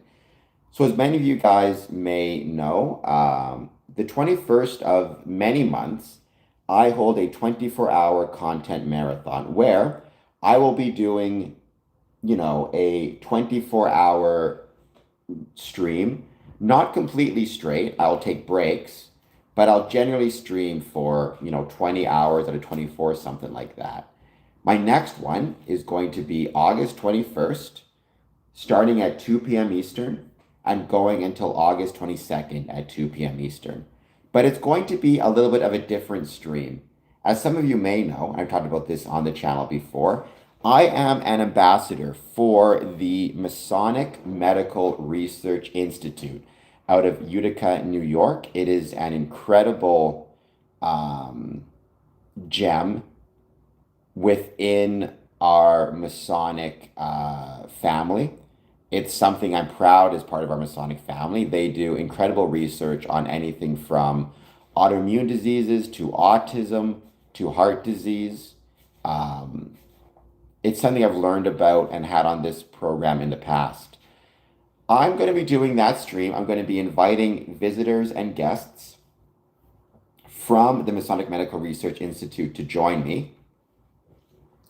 And we are going to be spending the 24 hours, amongst other things, talking about the Masonic Medical Research Institute. And 50% of anything I make, any super chats or gift revenue or advertising revenue I get during that 24-hour stream will go to the Masonic Medical Research Institute. It will be donated to them. I'm going to be, doing some advertising for it, sharing some links for it. It's going to be a lot of fun. My plan is, as of right now, to have Most Worshipful Brother Bill Sardone, past Grand Master of New York, on it. And I'm looking forward to it very much. So pay attention for that. That is August 21st, starting 2 p.m. Eastern, going to August 22nd, 2 p.m. Eastern. Mayo and Oreos, your birthday's August 23rd, but we'll definitely have to celebrate your birthday then during that time. That should be a lot of fun, and I look forward to it. Happy birthday. Mortem, your birthday's tomorrow? Well, happy birthday, Mortem. I hope you have a great, I guess it'll be July 30th birthday. I'm sure you'll have an absolute blast, but happy birthday. Oh my gosh, random pipe layer. I have not done that yet, Mr. Dane. I've been very busy. I mean, my heavens, do I have jewels and such? Hold on just 1 second. Jeez Louise. You're going to see a bunch of them in a second. I've actually done this on a previous stream, went over all these.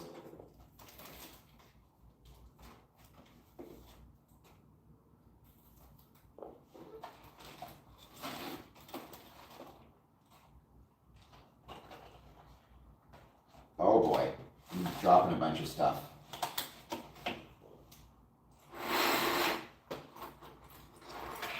What I'm about to show you is maybe 20% of everything I've got, if that. I'm not going to go through everything, but, and Mr. Dane, happy early birthday to you as well. And Mayo, keep up the good work. I think it's awesome that you are,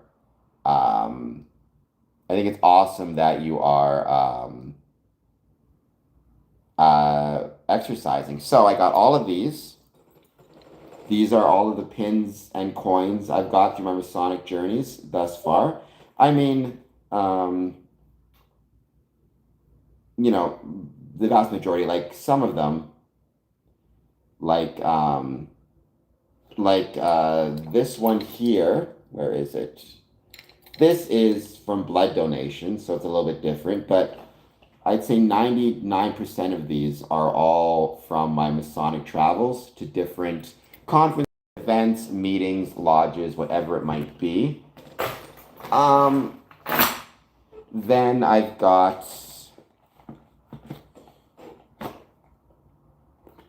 you know, my Masonic thing over here.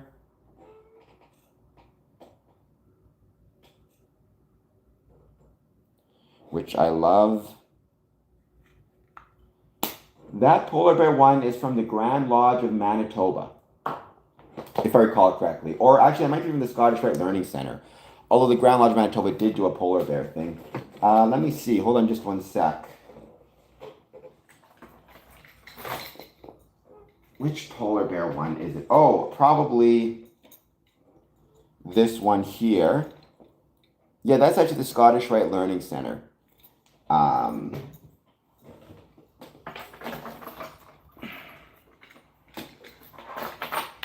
And then I've got all of these, which are Scottish Rite and Grand Lodge of Manitoba, Grand Lodge of Israel. I've got this past master's jewel. I've got these, by the way, all of these are insured. I've got all of these protected with insurance, with reports, etc., etc. I've got this one here, and I've got this one here. And then I've got this bag. Let me just put this over here for a second. This bag is full of coins that I've collected on my travels, or mostly coins. Like, let's find some at random. Like this one from the Detroit Masonic Temple is just one example. And if you want to get some of these items and some special coins and commemorative items, you can do so by joining me on Patreon. Patreon.com/squareandcompass. Different levels, you get different rewards for joining. Everything from special correspondence all the way up to and through to a scale model Masonic Temple. So, I mean, I love my items, my coins, whatever they may be. It's a very important part of travel is these types of items. And if your Masonic Lodge has the funds and is able to do so, I strongly recommend getting gifts of those. You know, you can get a lot of pins for relatively inexpensive, and it makes the experience of travel and the experience of visitation that much better. So I think it's absolutely worth doing if you can. If you are just joining, please take a moment, hit like, hit subscribe. Thank you all for being here. I have not. Maybe I'll do it tonight. I don't want to make any promises because I have to do some research for a movie group I'm part of, but I do want to check it out. It wouldn't be a bad idea. I mean, to make my walls way more interesting, that's for sure, random pipe layer than they are now. But, I mean, then I'd probably get a million questions. What's on your wall? And can you show it? And that would detract from the experience at the same time, I think. It's through the local library. The Windsor Public Library hosts a couple of different movie discussion groups. One is about horror movies, and it's on Zoom. It's called Oh the Horror. The other is about movies in general, where every month we're given different options. We select a movie to watch, and then we discuss it. So that's going to be really fun as well. But I haven't watched the movie yet, and the meeting is tonight at 6:30. So I got to make sure I watch it before. I think it's 6:30 if I recall correctly. Let me double check.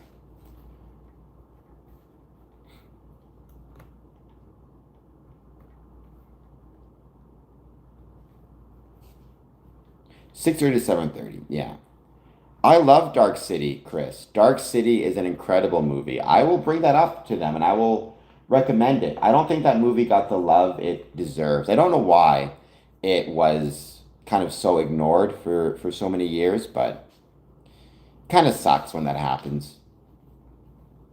I am a Master Mason. I joined in 2007. I became a Master Mason in 2008,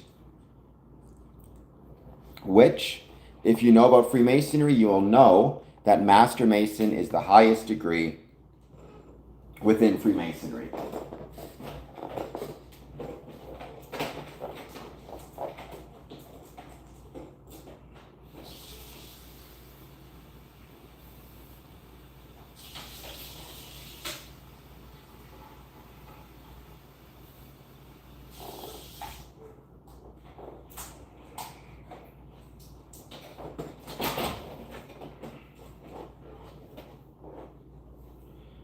It was because it came out the same. I think that does happen a lot where a really great movie, especially if it's a similar premise, ends up getting kind of swallowed up by another bigger movie. But even if it's not a similar premise, like one of my favorite movies of all time is Bug, Bug. It came out the same time as Pirates of the Caribbean, so it kind of got swallowed up by that movie. I call it soccer, being Canadian. But what do you call it, Mr. Dane? And the better question is, did you enjoy the World Cup? It is going well, Brick. How's it going with you?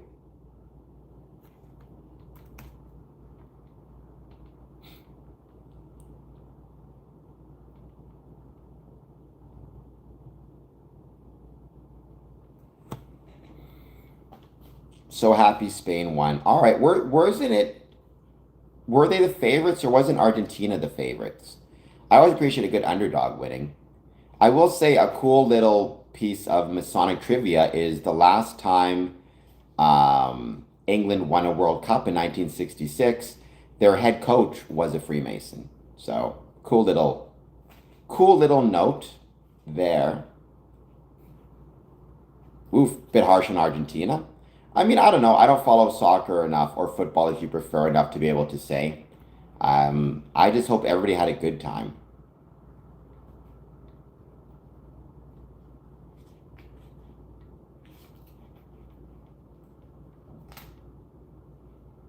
Sorry, Strategy Master, Freemasons did not decide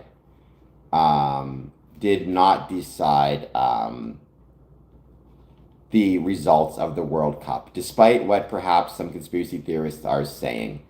We did not. Would have been, I think, more fun if we did, maybe, because then I would have tried to get Canada to win.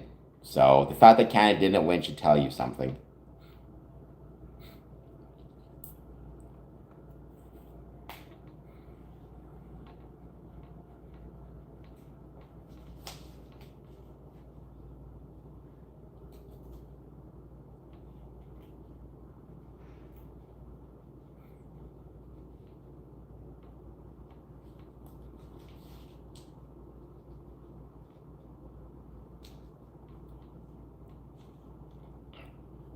We are just going to keep hanging out, wait to see you join. So I wanted to do the thing. I want to make the announcement regarding first Saved by the Beep. Check your smoke alarms.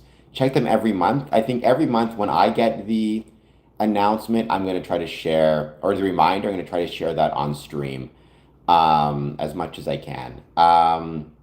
Also, August 21st, starting 2 p.m. to August 22nd, starting 2 p.m., we are going to be doing a 24-hour content marathon. We're going to be celebrating the incredible Masonic Medical Research Institute, which I cannot wait to celebrate.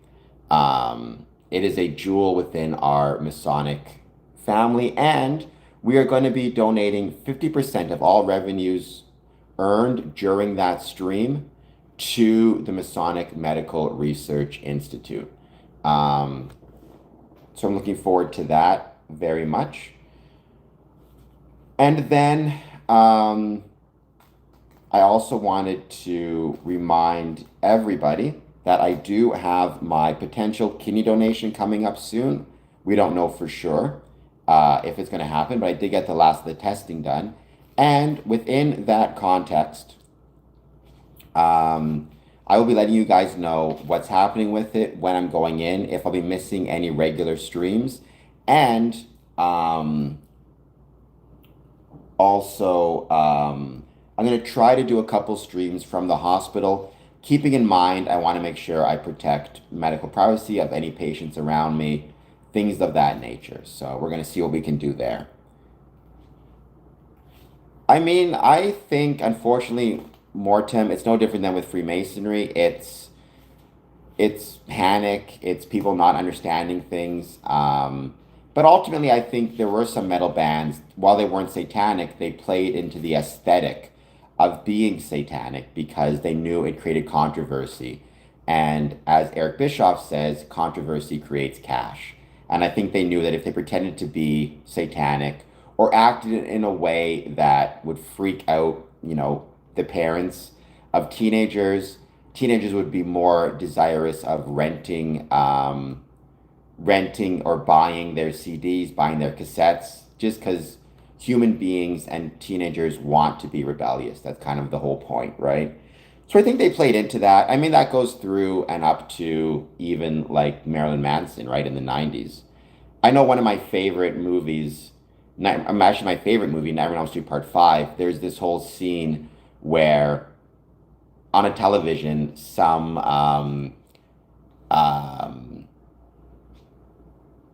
oh my gosh, some like daytime talk show host is accusing a band of being satanic. The members of the band, I'm trying to think who it was. Who are the members of the hair metal band in Nightmare on Elm Street 5? It's the High Enough people. Ted Nugent was one of them. So Rudy Sarzo, Ted Nugent, and Eric Singer. So the bassist with Quiet Riot and Whitesnake, Ted Nugent, Eric Singer for Kiss and Alice Cooper, and Ron Armstrong. Well, there you go. But I mean, the whole point is, it's just an old kind of trope that I think part of it was people panicking for no reason, and part of it was bands playing into it because they knew it would get them more attention. I know there's an element of people within Freemasonry even who like the idea of leaning into the conspiracy theories and the nonsense because they think that it will create a greater level of mystery and intrigue around them. But I think that's a short-sighted approach, because even if you pretend, to be satanic, you're going to get all the wrong people joining, right? Sooner or later, they're just going to find out the truth, which is it's not satanic, and leave, and you haven't really accomplished anything. Really? I did not know that, Chris. That's cool. Dylan, hello. How's it going? I mean, it's not that different. The main difference between a Master Mason and an Entered Apprentice is not their understanding of Freemasonry, it's their ability to contribute to Freemasonry. They are able to be officers, have more engagement, more involvement within the lodge, attend more meetings in the States especially. But I do think it provides a more fuller picture. You're given a better understanding of people, of kind of, the apocryphal legendary history of Freemasonry, lessons around our mortality and why we should not fear it. More lessons about Hiram Abiff, again, a legendary figure. It provides a more fulsome picture of the things you've been seeing.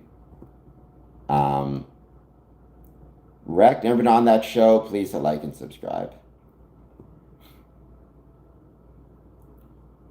National identity is nothing for a global tribe. I mean, I don't know what that means, strategy. I've said before, I am a Canadian first and a Freemason second. I consider my national identity to be an incredibly important part of who I am and something I'm grateful for. I am very honored to be and proud to be Canadian.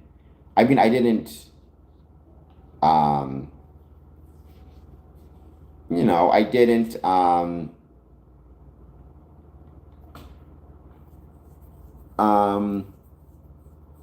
I didn't earn being Canadian, obviously. I was just lucky enough to be born here and grateful for that.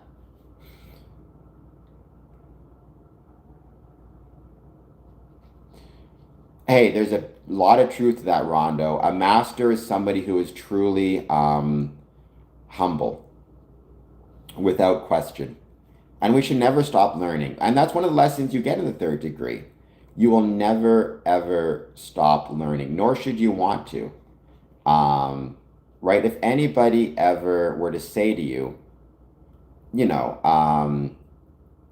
and this is even true for me, I've been a Mason for 20 years. If anyone ever says to you, you've learned everything there is to learn about Freemasonry, or I know everything about Freemasonry, you should run away because they're almost certainly scammers or they lack any type of humility, which is a very dangerous, dangerous thing. Um, no, it's not to, but I will do the poll. Thank you for the gift strategy, for the marshmallow hello. I've never got one of those before. That's very cool. I'm just trying to find it now. Ba-ba-bum.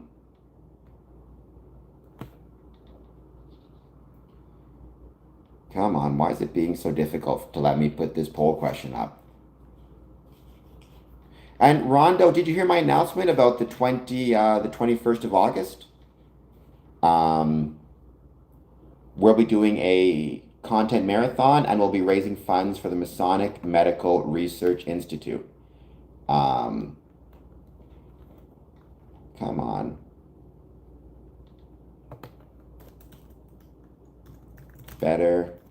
Better movie. Nightmare on Elm Street 2.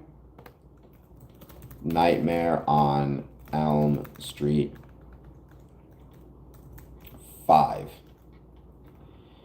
Guys, I'm counting on you. Vote for part 5. I'm just now becoming familiar.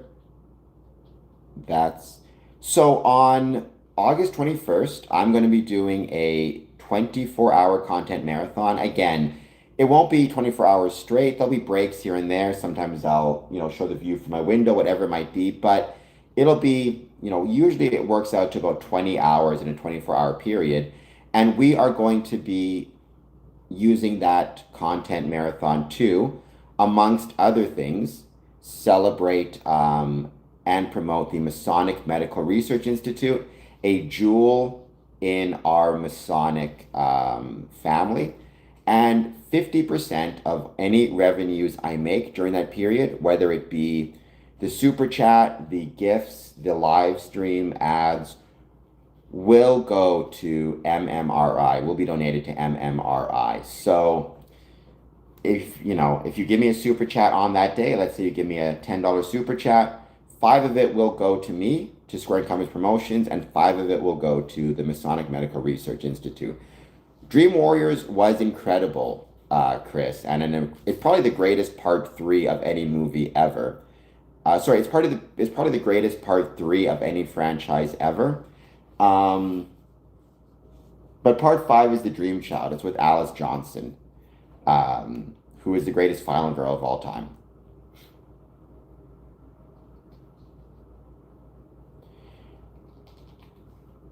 Well, I mean, I think some people will try to cultivate the scary aesthetic for a variety of reasons. But yes, you always have to be willing to look beneath the surface. I feel like a lot of people in my generation do. I was born 83, so I'm either a very young Gen Xer or a very old millennial. And I think for us, we grew up in a culture that was ubiquitous when it came to movies, television, things of that nature. And as a consequence of that, yeah, we do communicate through movies a lot. Well, so far we have 3 votes, and 3 people have said Nightmare on Elm Street Part 2 is better. You're all incorrect, but that's a whole other story.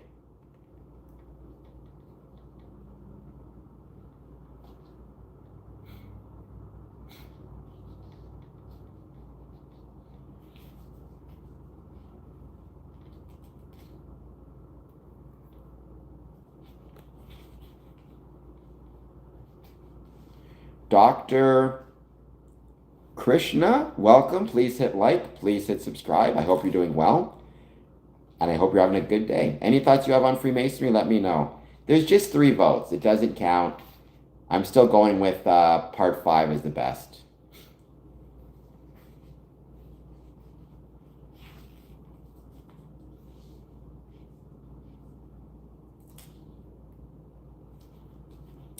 It was good, but it was a bit weird. Obviously, famously, it is kind of known as the gay one, where a lot of it is being interpreted or reinterpreted as the main character's struggle with his sexuality, which, I did think it provides a very interesting layer to that movie. I can imagine how challenging it is, especially in the 80s, to be struggling with your sexuality. And every good horror movie ultimately is a metaphor for something else, for some other type of struggle that we in society have. And, struggling with your sexuality, to go that route in the 80s, I think credit to them.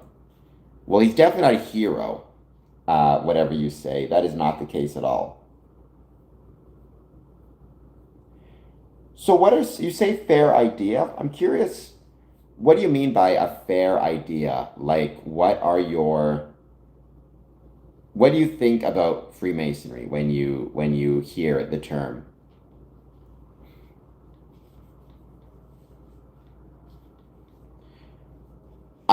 Check out oh my gosh, Mark Patton.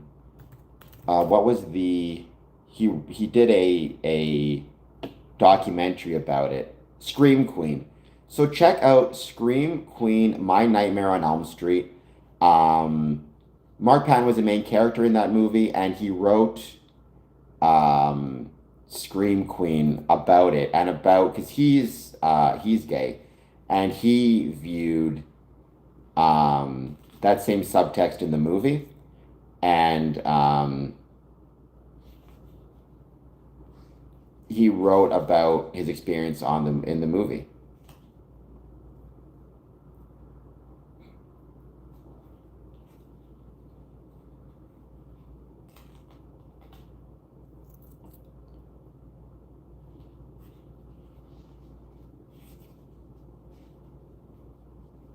Let me see. It's actually it's supposed to be a pretty good documentary. Never watched it before. Um, I guess communicating with movies, as in communicating through movies. Like, what is a meme if not communicating through, especially if the meme comes from a movie, if not communicating through a movie, right? Communicating through metaphor. Um,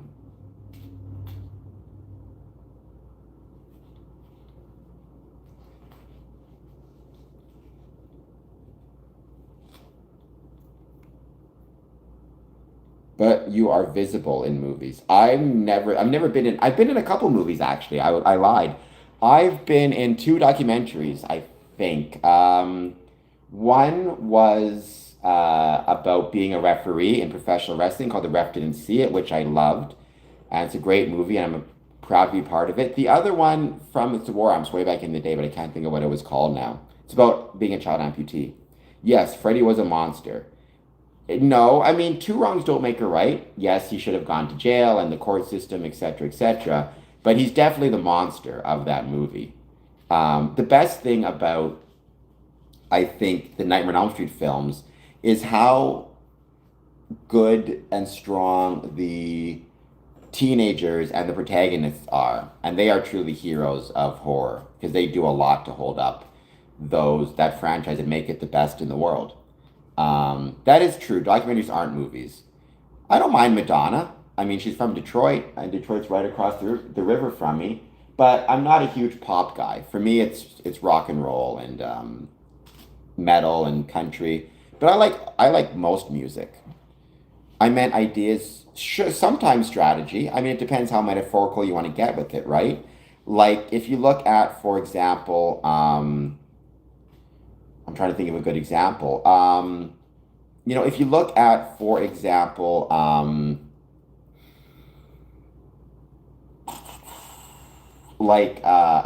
From Hell or National Treasure, then the Masonic symbolism is pretty direct.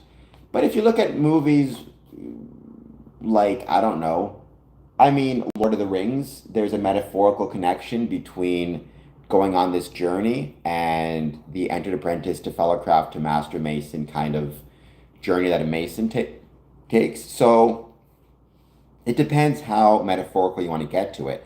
But I've seen Freemasons do whole presentations about like how connected we are to, how connected we are to, or the Masonic journey as a metaphor in The Lord of the Rings, for example, or in The Wizard of Oz, whatever it might be.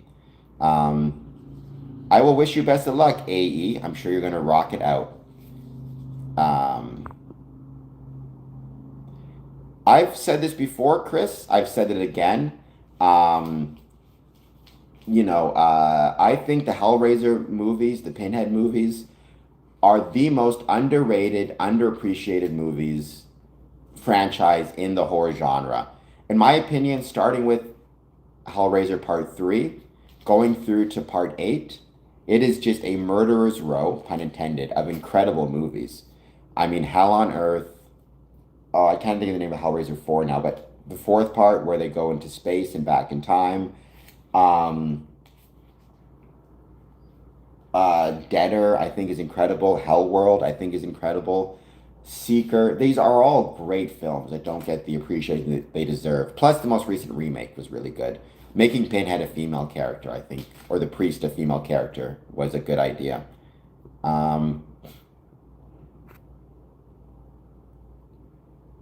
In the original, I mean, they were all good teenagers. When I say good, I mean at least interesting. And none of them were bad. I mean, none of them were like, maybe with the exception of Rod, who was kind of a jerk. But I mean, you start with, once you hit part three, especially, even part two, but part three especially, they're all cool, unique, interesting characters. They all kind of stand out in a way that they don't in other franchises. Even as someone who loves the Fridays, loves the Halloweens, I think very often in those films, the characters do feel a little bit more like disposable teenagers.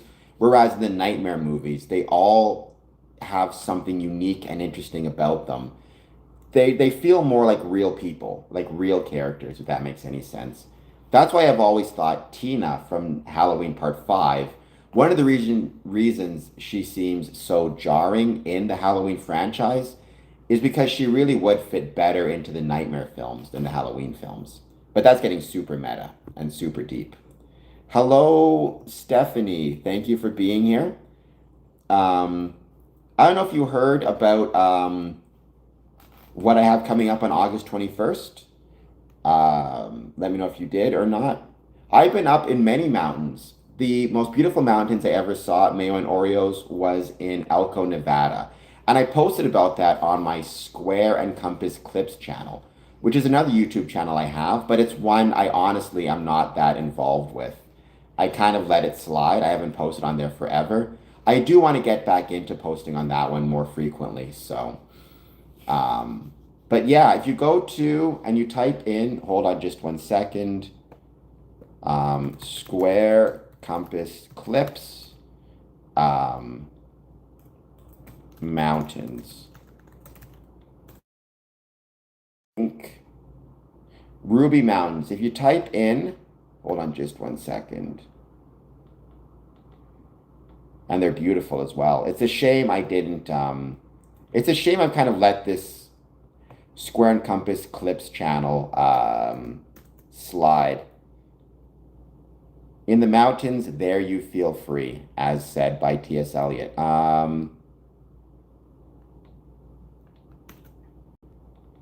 S&C Clips, where is it? S&C Clips, Ruby Mountains and Lamoille Valley with worshipful brother Jim Byers. Please check it out. I like Watchmen too. It's going to be a 24-hour stream, but Stephanie, it's going to be a fundraiser. So 50% or half of any money that I receive during that stream will be donated to the Masonic Medical Research Institute, whether that is through donations, super chats, gifts, or ad revenue. So save up your money and give some donations during that stream because it will go to support a very worthy cause. And we're going to have several guests from the MMRI on to talk about it and discuss it. In part 3, he went through a lot, but he was.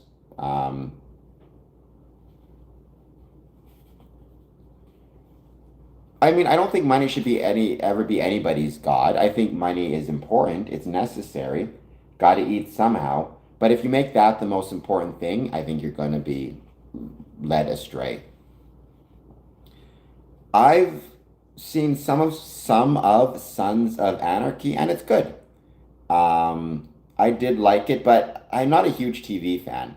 The last television show I really liked was The Bear, or I really enjoyed Community, Silicon Valley, New Girl, but I tend to be more movies than TV. I got to watch The Voice of Hindi, Rajiv, I believe was the name of it, for my movie show, for my movie club tonight.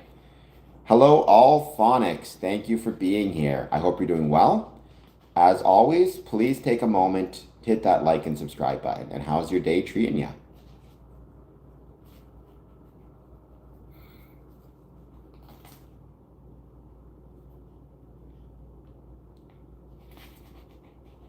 I'm also trying out some new thumbnails using the YouTube AI app to create them. Let me know what you think of them if they look good.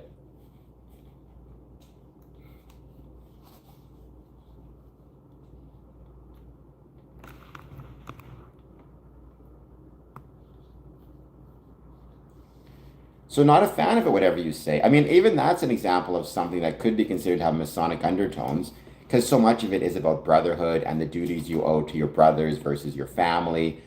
Although the difference is obviously the Sons of Anarchy, they are part of an illegal organization and an outlaw group, and Freemasonry is neither illegal nor outlawed, nor does it require you to go to jail or anything like that.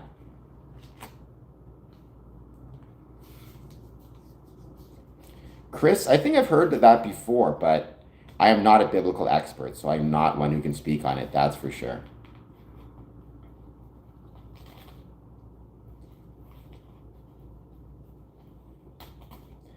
The Viking TV series was excellent.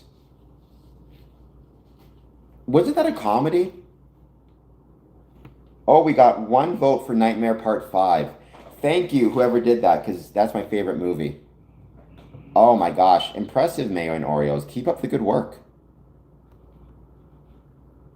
So for me, the best television shows of all time would be Charmed, Angel, Lost, Nightmare Cafe, Crossing Jordan, Freddy's Nightmares. And you know what? Are You Afraid of the Dark? We're going to throw that in there as well.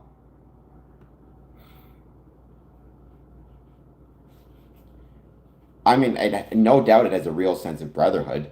It's unfortunate that sometimes you just get those senses of brotherhood because, because you're engaged in criminal acts and brotherhood becomes incredibly important. But I'd rather not see brotherhood formed due to criminal activities, right?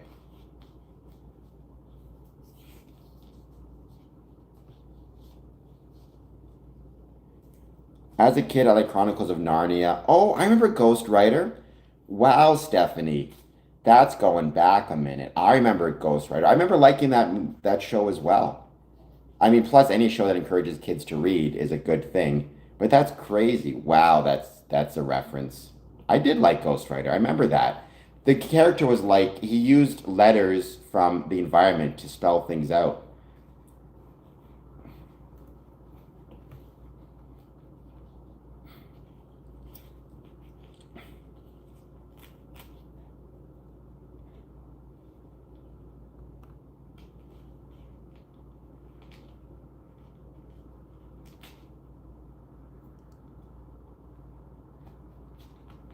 I mean, sure, Stephanie. I was never really nice, Mayo. I'll tune in. I was never really in law enforcement per se. I just kind of splitting hairs. I was a probation officer and a um, worked in a jail. I suppose as a probation officer, I was law enforcement because of enforcing the orders of the court. In the jail, I was more rehab. My focus was on giving people assistance when they were getting released, and trying to help them as much as I could, while also giving them warnings as to their conditions and making sure the police and the probation officers were aware of the same. I mean, I just found that Freemasonry was taking up more and more of my time. It was something that I loved, and I realized that I needed my focus to be on this to grow it and to make it a success. Sure, Mort, as they should. I mean, what a Freemason judge should do is if he knows another Mason is appearing in court, he should recuse himself. Not because he would be unfair to the Mason or, unfair to the one side or the other, but because the appearance would be there, no matter what he did, right? If he gives them, a penalty, people will say he was going harder on him because he was a Freemason than otherwise, and he didn't want to appear biased. And if he went, too easy on him, people would say it's because they were both Freemasons. You're not going to win that. So it's much better to just recuse yourself altogether. But being a Freemason does not give you an excuse to commit crimes, nor should you be expect to get off, if a Mason, let's say, arrests you or whatever it might be. Um,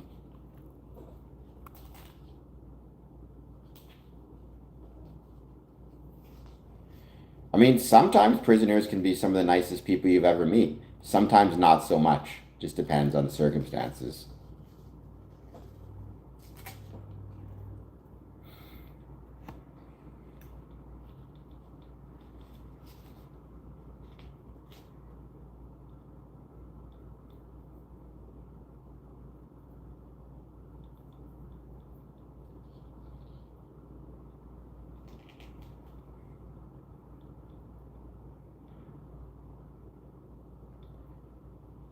Good. First of all, Mayo, you are having a very good day despite your car. You walked, I think it was 6 miles. You're having some veggies, healthy food, going to work. Keep up the good work, and thank you for being here. I'm glad you enjoyed it.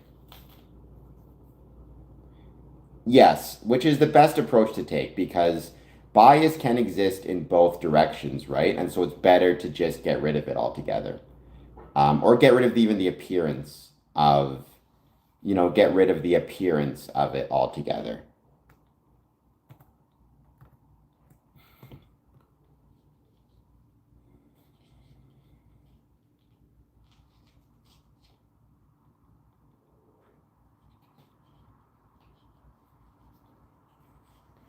Lucas, well, first of all, what do you love? If you love something, you're less likely to procrastinate when doing it. Um, and remember why you need to do the thing you need to do. I mean, you're not going to procrastinate going to work because you need to earn a living to pay your rent, right? Right? So if something is important enough and valuable enough within a reason, to do it, you're probably not going to procrastinate. What type of YouTube videos do you watch, however? I mean, if you're watching this channel, again, I'd rather have you not watch it and go to work, but still, thank you for being here. Yeah, I don't think a private prison system is the best approach to take.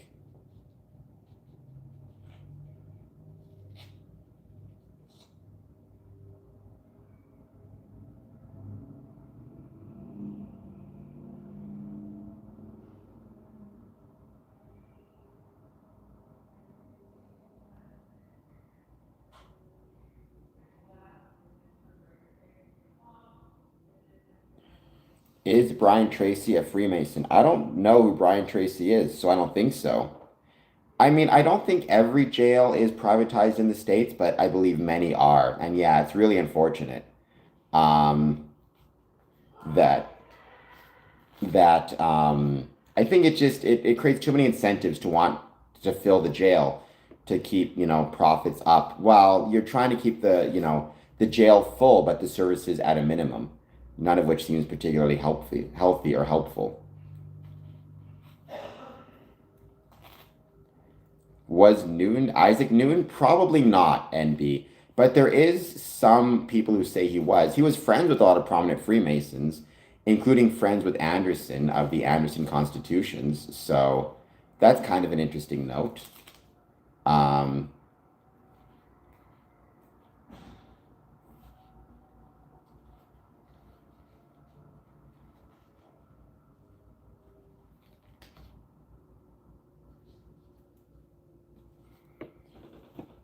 and people say, I mean, I like early 90s gangster rap, if you want to call it that. I always enjoyed that stuff.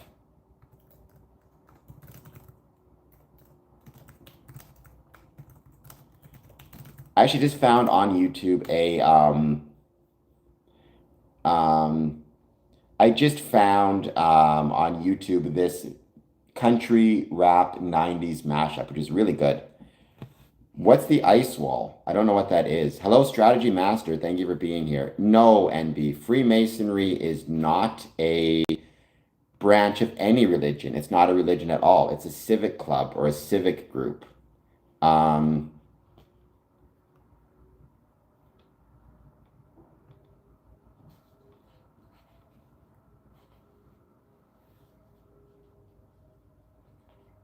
I mean, well, like being charitable is not going to hurt you at joining Freemasonry. It's not, you don't have to be like, I, if you're a good person, if you're charitable, if you help the community, that is definitely going to be helpful to you when you're joining Freemasonry or any organization or any group, but it's not completely necessary, right? Like there are many people who are just too busy with work, with family. They may have medical issues, who knows what, to actually engage in volunteer activities. They still make great Masons. It just depends. But I think showing that you are of a charitable heart or charitable mind is a good thing. Doesn't hurt.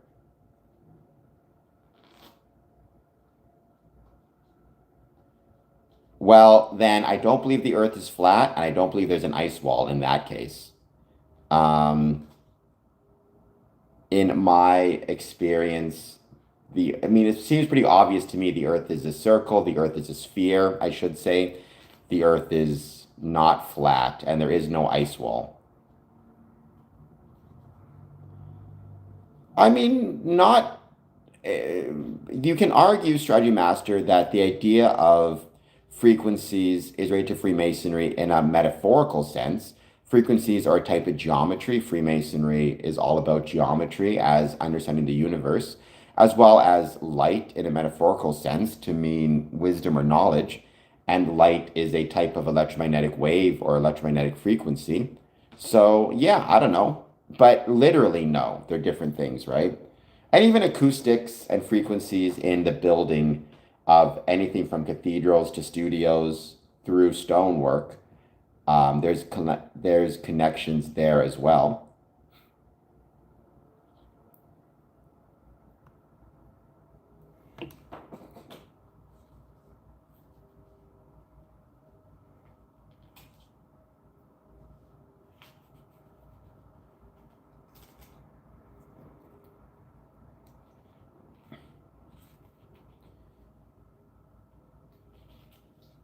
So that boy, it is not flat. It is a sphere, or I mean, not a perfect sphere, but basically a sphere. The idea that it's flat just seems insane to me based on all the evidence, including the evidence I see every day out my window, which is when I see ships sailing down the Detroit River, they don't disappear all at once. The bottom disappears first, then the top. That's because it's going over the curve of the Earth. That's all right, Dennis. What type of movies do you enjoy? Um, no, it's not flat. And most pilots are not Freemasons. I know a couple pilots who are Freemasons, but most are not. Um,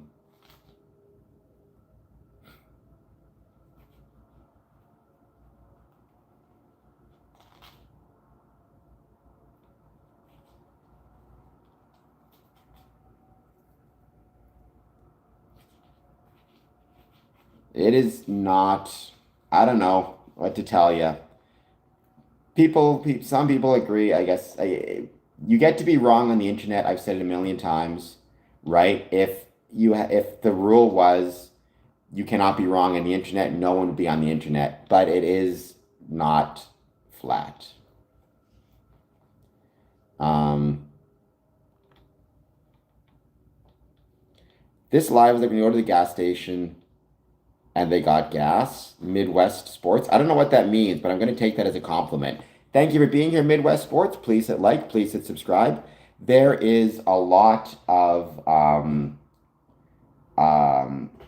there is a lot of Freemasonry in the Midwest, and most scientists thought the world was spherical. Pliny the Elder, Aristotle, or not, Pliny the Elder, Pythagoras, they all, and these are ancient Greeks and ancient Romans, all recognized the Earth was a sphere. So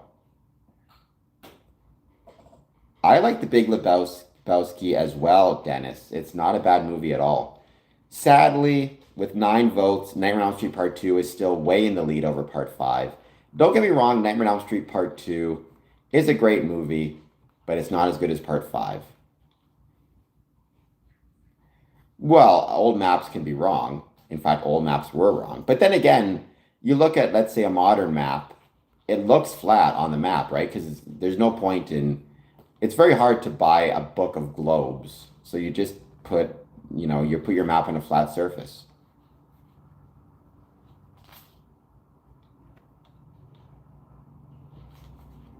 Whatever you say with the opposite take, I don't think it's the worst. I mean, I love them all.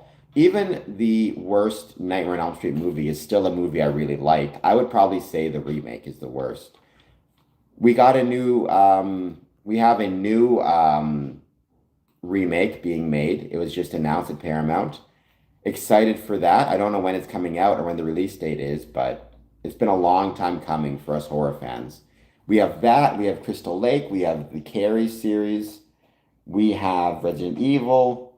There's a lot of good horror stuff coming up. So it's definitely not flat. But hey, what are you going to do? People are going to believe what they're going to believe. Well, the interesting things are people every normal person will know. Like, there's a great value in temperance and prudence. What would one thing I would say would be? That's also that the normal person would find of interest, right? A lot of private information in Freemasonry, no one's going to care about anyways, unless you're a Freemason. What would be something that people would find of interest within the... Okay, here's one. The ritual is not the same everywhere. The working tools within the 3rd degree Master Mason degree in emulation ritual in Canada, in Ontario, is not the same as the ritual, the emulation, or is not the same as Preston Webb ritual, like the compasses, for example.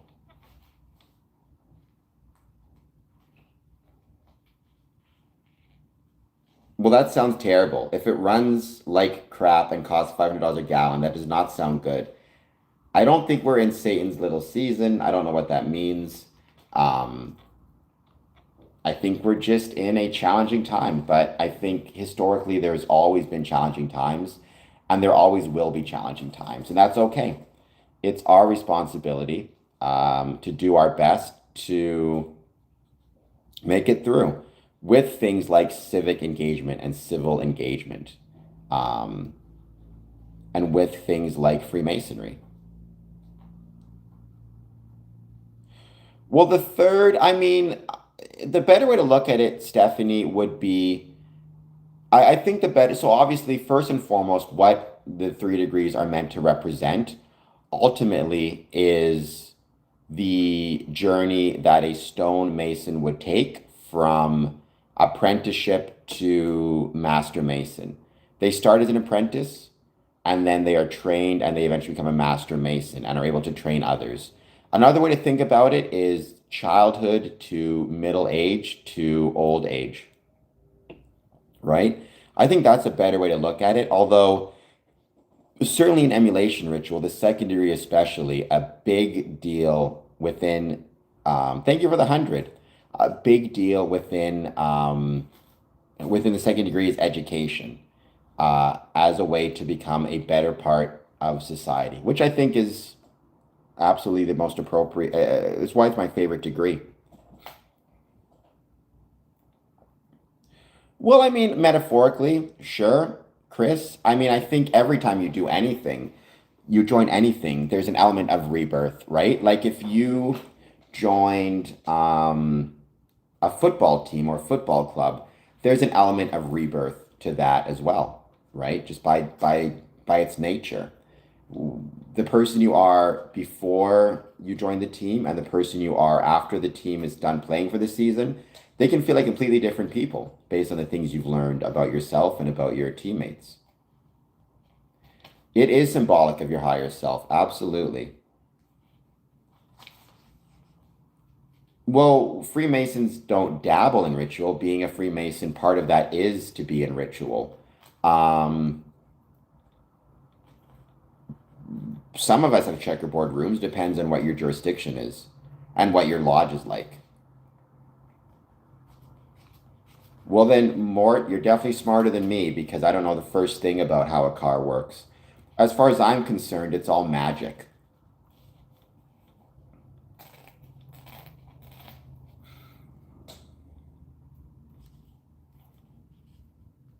It's all magic and witchcraft.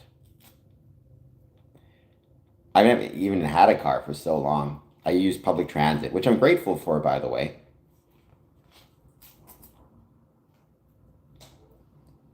So as always, thank you all for being here. Please take a moment, hit the like button, hit the subscribe button. Any thoughts you have on Freemasonry, positive, negative, or neutral, I'd love to hear it. Duality in what sense?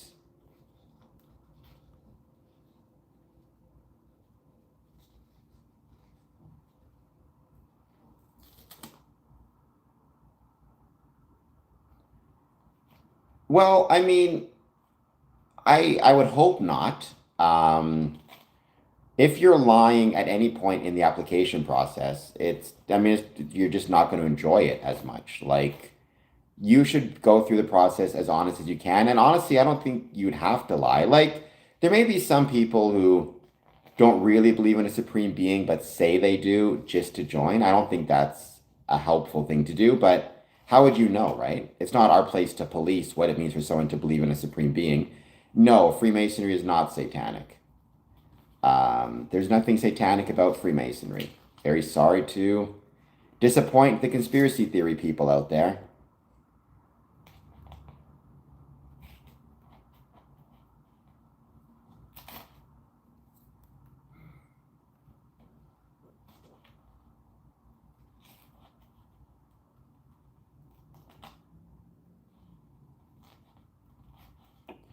We're going to keep hanging out. We're just going to wait to see who joins. I made my announcements. I talked about the 21st. We're going to talk about the Masonic Medical Research Institute more in the coming weeks. Don't forget, check your smoke alarms. Saved by the beef. Especially if you're are administering or otherwise running a Masonic building, make sure you check those smoke alarms as well. Well, you could argue that Freemasonry helps people reach the self-actualization stage of the hierarchy of needs. Certainly helps you climb that pyramid, if nothing else, or that hierarchy might be the better term. Quoting from The Tempest from William Shakespeare.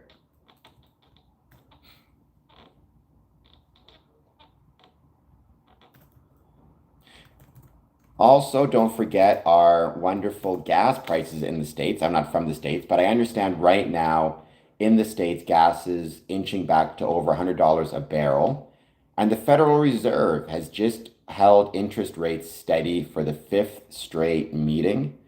Let me just pull this up. Some Masons do. I mean, define security, Tony.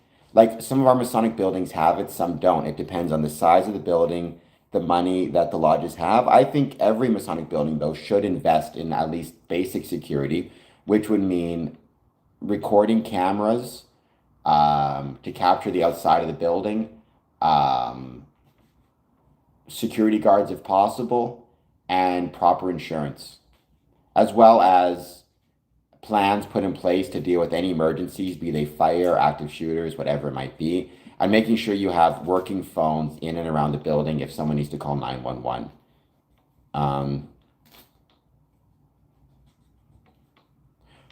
How has it helped? Well, I didn't say it helped me reach the self-actualization state of the hierarchy of needs. But there are 5 levels of needs within the hierarchy, right? There is physiological needs: food, water, air, sleep, and shelter. Freemasonry can, in a very practical sense, help you reach those physiological needs by providing you with funding if you need it to help you pay for things like food and shelter. If you're looking at being homeless or being evicted from your home and you're a Freemason, you can potentially request assistance in terms of benevolence to help you keep your home. Safety needs: protection from harm, financial security, health, and order. Again, you have your potential for benevolence to assist you with financial security, plus all the evidence shows that Freemasonry is good for people's health and good for people's well-being. Then there is love and belonging, friendships, family connections, and intimacy. Freemasonry, without a question, helps you fulfill that belonging level of need through the friendship connections you make through the craft. Then there's esteem needs: confidence, self-respect, recognition, and achievement. Within Freemasonry, you can very often have great levels of recognition and great levels of achievement. Becoming the worshipful master of your lodge, advancing in the degrees, becoming Mason of the Year. These things all help you reach certain levels of greater esteem. So if Freemasonry helps you reach those 4 levels of the hierarchy of needs, then by definition it helps you reach the 5th as well, self-actualization. What are you? I have no idea what I am. That's a very interesting philosophical question, which I don't know if I have a good answer for it.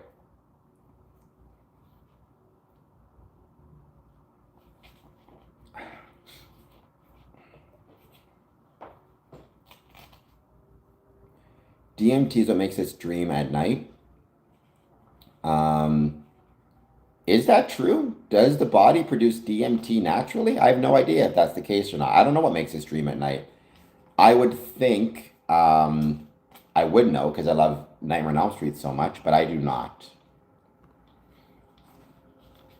So going back to the Feds, once again, holding interest rates steady. The Dow sinks 1,000 points. Bonds are volatile after Warsh's remarks. U.S. stocks turned lower again Wednesday afternoon after Federal Reserve Chairman Kevin Warsh delivered remarks. The S&P fell 1% and the tech-heavy NASDAQ fell 0.9%. Turning into the red after briefly climbing during the press conference, the Dow tumbled 1,000 points or 1.9%. Warsh, during his remarks, said he thinks it's a good thing if the bond market moves based on economic data as opposed to the Fed's policy. In the bond market, long-term Treasury yields surged higher. The 10-year yield climbed 7 basis points to 4.67%. 30-year yield surged 12 basis points to 5.21%.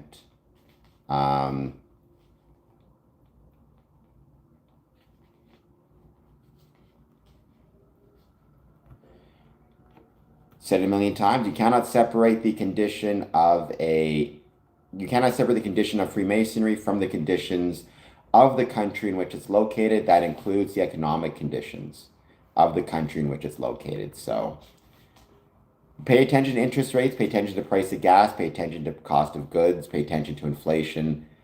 As those economic indicators change, Freemasonry is affected as well.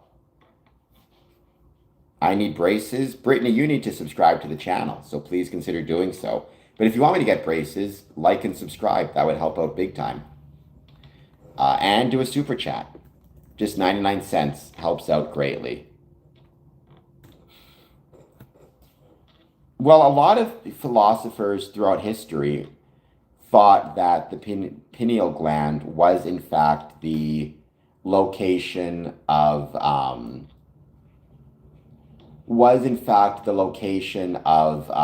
the human soul. Whether that is or not, I mean, I think most people would say no in 2026, but I think even Newton famously thought the pineal gland was the site of the human soul, if I recall correctly. Well, fair enough, Brittany, but I'm still glad you're here nonetheless.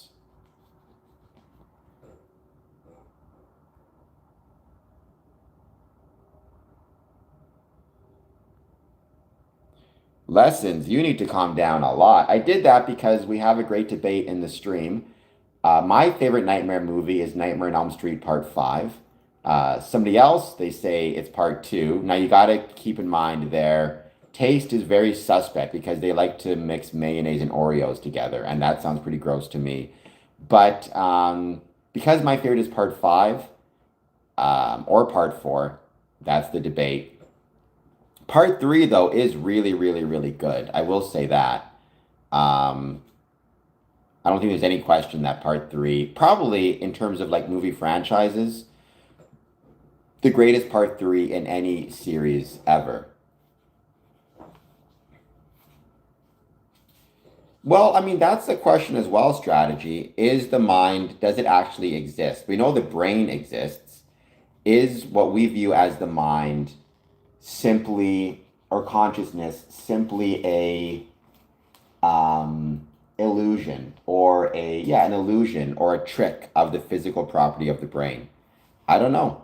A lot of that question is going to result in is going to be very important when it comes to AI, right? Because if the mind is actually simply the result of the physical processes in the brain, there's no reason you could not recreate those physical processes in a computer. But if the mind is actually some type of divine or spark outside of the physical properties of the brain, then it's a very different question. And at that point, it may be that AI is impossible. Disaster Piece, welcome. I have transcended keeping appointments. Keep appointments. It's very important. Consciousness, you think consciousness is a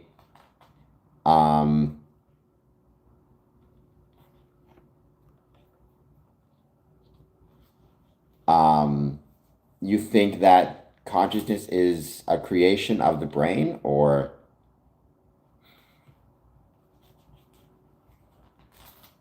well, it's a quantum universe. It's also a universe of general relativity and gravitation.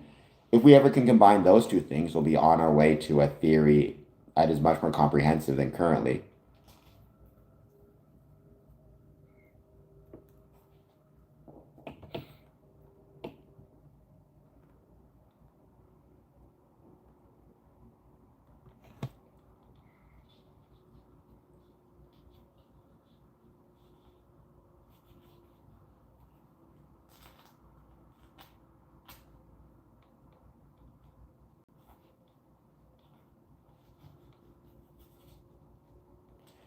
mind is infinite in my opinion.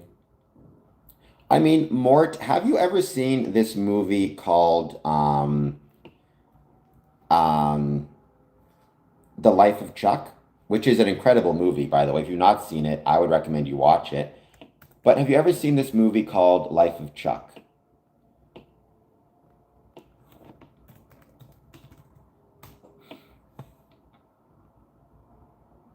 Indoor lights. I don't know why they do that, but maybe it has to do with the buzzing sound, or who knows, maybe you have some type of sensitivity to photoelectricity, which maybe is possible. I don't know. Um, but that's interesting. I've never felt that for, I can say, indoor lights. I prefer, I mean, I'm not like some huge nature buff, but I definitely prefer being outside to being inside. Last week I did an outdoor stream. I'd like to do another outdoor stream if I can. Um,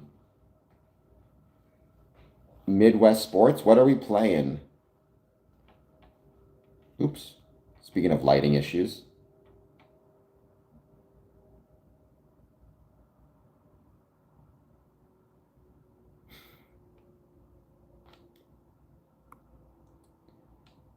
I can't play Life of Chuck. First of all, I'll end up getting copyrighted. But I don't know even where it's streaming right now. I saw it on an airplane going from Canada to South Africa. I will say this, even though the trip to South Africa was incredible, the chance to like watch that movie on a plane was actually a pretty big highlight of the trip because it was so good. If you go to YouTube, you can see some of the clips from it. But this idea of the mind as being infinite, within us we contain multitudes, is very important part of that movie, and it's well worth checking out. Plus, it ends with one of my favorite songs ever, "The Parting Glass," so that's cool as well.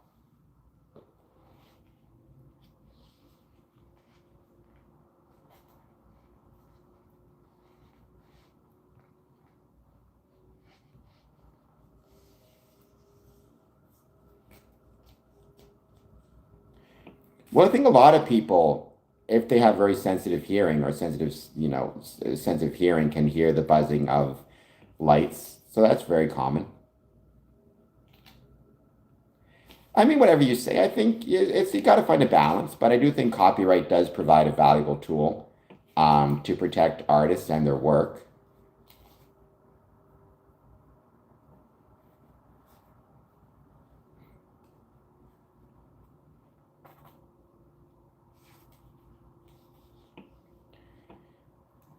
So Freemasons do not have any role in AI, at least as an institution. There may be individual Freemasons who, I don't know, work for Google or Grok or Gemini or whatever it is and may be involved in it, but that would be their professional career, not their Masonic career.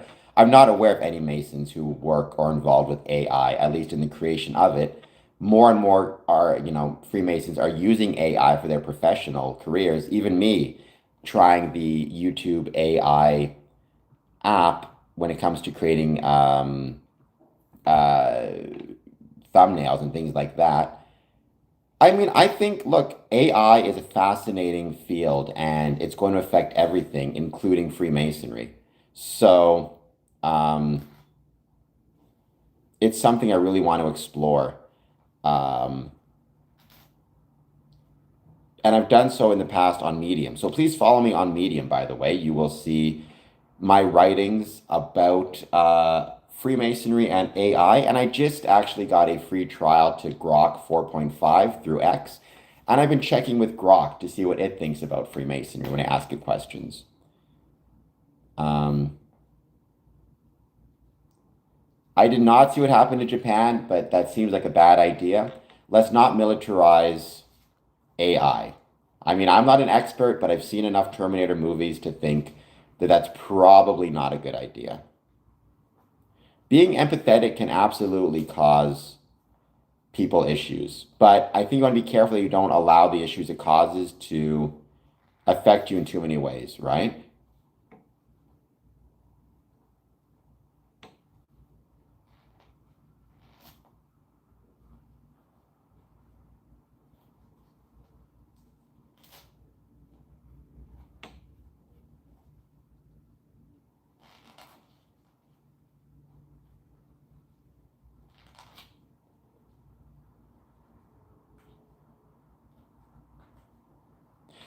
I mean, I don't believe, I could be mistaken.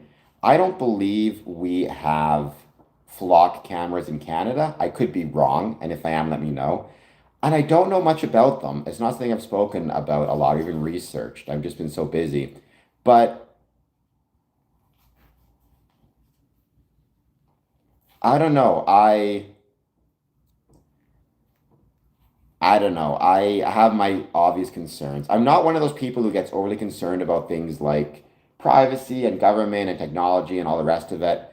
I think, as a general rule of thumb, technology has been nothing but good to humanity as a rule, whether it be in terms of our life expectancy, our ability to fight diseases, my ability to do this, which is amazing. The fact that I can, from my home in Windsor, talk to people all around the world in real time. The fact, I mean, I'm in a wheelchair. Medical technology is what allows me to live the life that I live, and for which I'm truly grateful. So, you know, I'm not as concerned with others about any of these things, be it flock technology, AI, but the risk of it being abused is pretty obvious. So we just need to find a balance.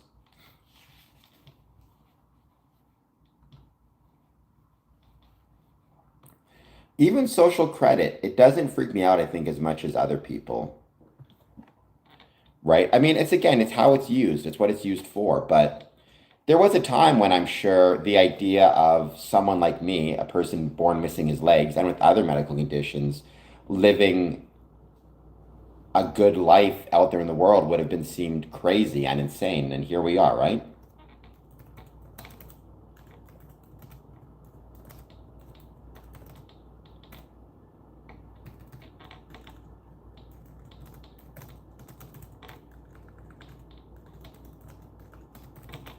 So I don't know. I'm more of a technological optimist than I think a lot of people are. I'm a humanity pessimist. I think humans tend toward the bad, but I think our technology trends toward the good. So,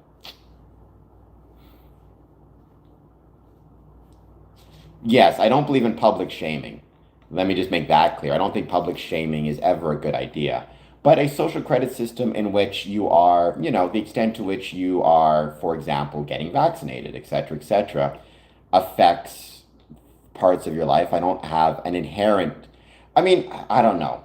I recognize why it would be dangerous, but I also recognize the potential benefits because ultimately we are social creatures. We live in a society, and as much as I'd like to think, as much as anybody would like to think that the decisions I make in my life start and stop with me and don't affect anybody else, that's just not the case, right? Um, the decisions I make, the choices I make, even if it's just about, for example, the food I consume, affects the people around me. Because if I eat nothing but bad food, sooner or later I'm going to end up in the hospital and using resources that could have gone to other people who may need them. And I think a social credit system is a way to express the fact that we all do belong to one another and our choices do affect one another. I think one of the biggest problems we have in society nowadays is we've stopped recognizing that. I've seen so many people make bad decisions and then, when called out on it, say it's my life, it's my choice. But it's not just your life, and it's not just your choice. Your life affects the life of people, affects the lives of people around you. Your life affects the ability of others to live their life in a healthy way. And a credit system is one way to represent that, right? You, you smoke every day, you end up in the hospital, you need massive amounts of treatment and care. It's not just your life now because you're using resources and a hospital bed and treatment that could go to others who did not make any mistakes, right? It's someone else's life until it's someone else's life. Um, 200 hours a week doesn't even exist. Well, I mean, it could. Hold on, let me do math in my head. I'm not good at math. 24 hours a day times 7 is 168. So yeah, 200 hours a week can exist. It was hyperbole. I guess there's 168 hours at most in a week, assuming you need 6 hours of sleep and you spend the rest of the time working. That's what? 18 times 7. 7 times 8 is, oh my gosh, I can't do this. I can't do math. 56, I think, right? 7, 14, 21, 28, 35, 42, 49, 56. Yes, 56.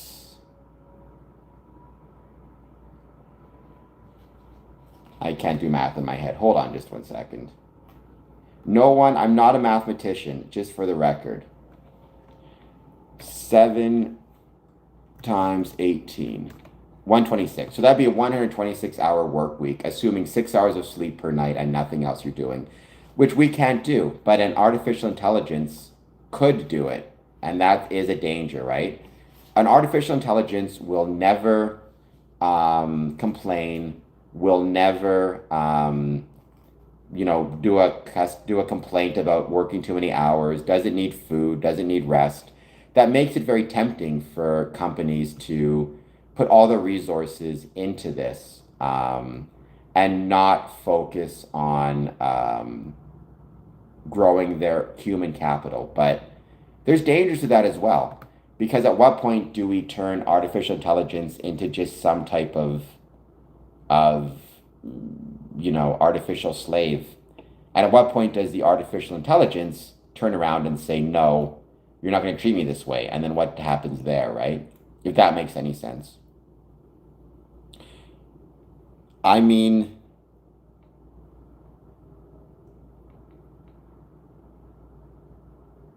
why do we even need to work? I work 300 hours in a I wouldn't doubt it, King Arthur. How will we live? I mean, I don't know. I think that's the question a lot of people are asking right now. How will we? But I think we'll find a way. In my experience, human beings are incredibly adaptable, even with technological advancement. I'm sure the same issues were brought up during the Industrial Revolution. Strategy, humans do tend to make things work. Now, we never want to rely on that, right? We never want to get to the point where just because we've made things work in the past, it doesn't mean we're going to make things work in the future.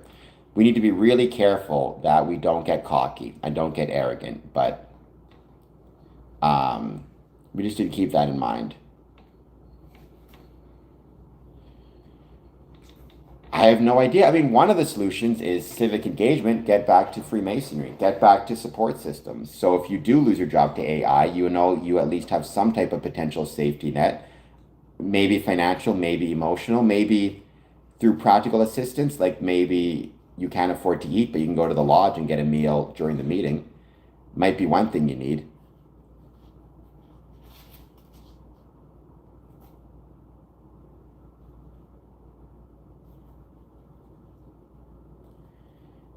And that's going to be something incredibly important, but it's just going to be one thing we need, right?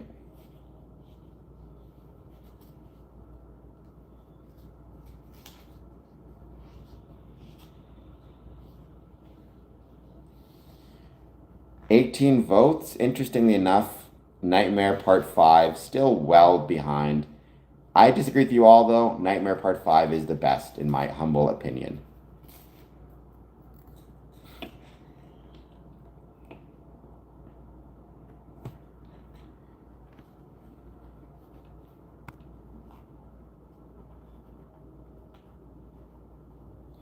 Well, I mean, if by definition it can't, right? Like if a support system is exploiting the vulnerabilities of people, then it's not a support system.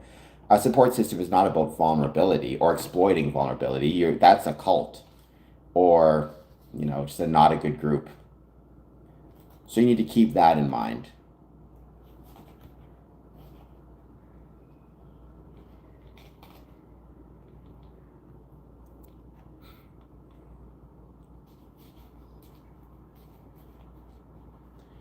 What about well-being? Civic engagement, all the evidence shows that the more engaged you are civically, the more likely you are to be healthy, without a question, right? So I think our desire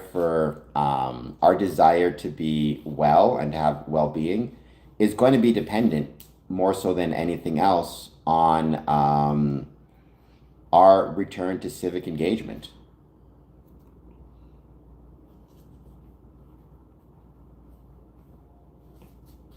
Well, Chris, do you mean like, I don't know what you mean by seeds? Seeds to like grow food? Are you saying, I mean, I think everybody should try to grow their own food. I have seeds as well, and next year I plan to plant some things on my balcony. But I'm not really sure what you mean by that. I mean, if you're doing that because you want to learn a new skill, I think that's a good thing.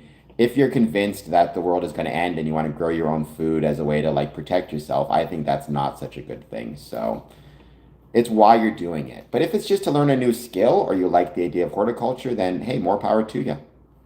I think that's awesome. It's just why you're doing it, right? Like, it's kind of like health and getting healthy. I used to be of the view that if you're doing something that's good, your reasons are irrelevant. So if you're going to the gym and getting physically fit, then who cares why you're doing it? Just go to the gym and get physically fit.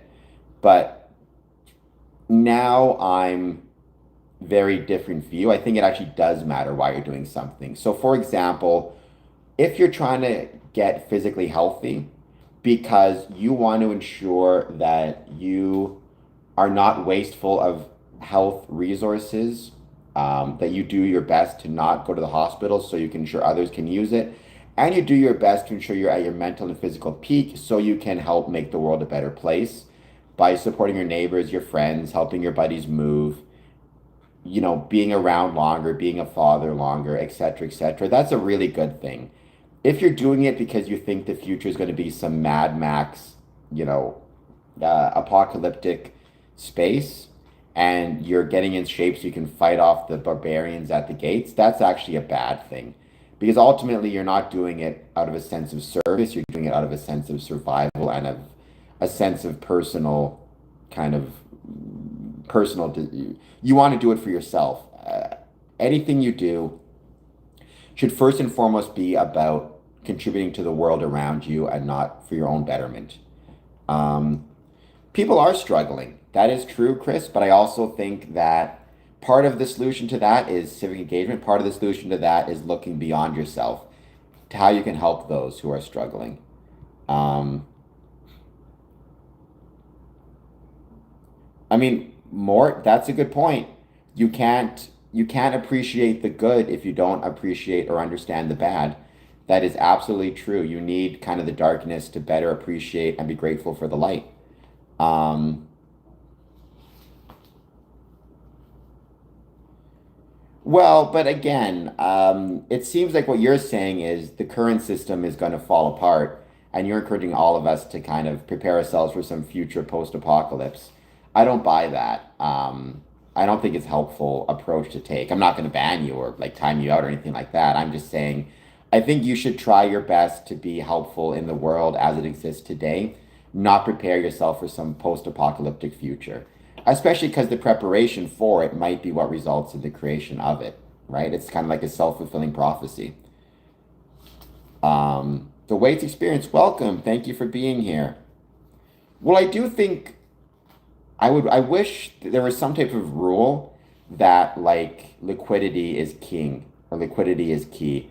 One of the biggest problems we have right now is wealth is no longer a reflection of your liquid value. It's a reflection of value placed on you on assets that have been valued by others, which is really dangerous. Like people will say like, okay, Elon Musk is worth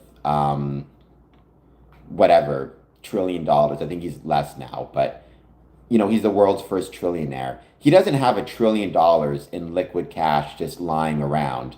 What he has is, you know, ownership shares in companies that other people valued at equaling $1 trillion.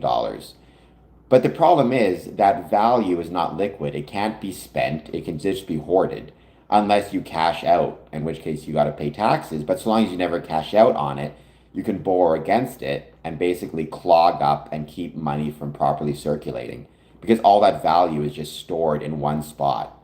Like somebody once suggested, and I thought it was really interesting that, I mean, I understand why we can't do it, but the theory I thought was fascinating that the best type of currency is a perishable item like fruits or vegetables that eventually perish because therefore it discourages hoarding them and forces you to spend them or use them, right?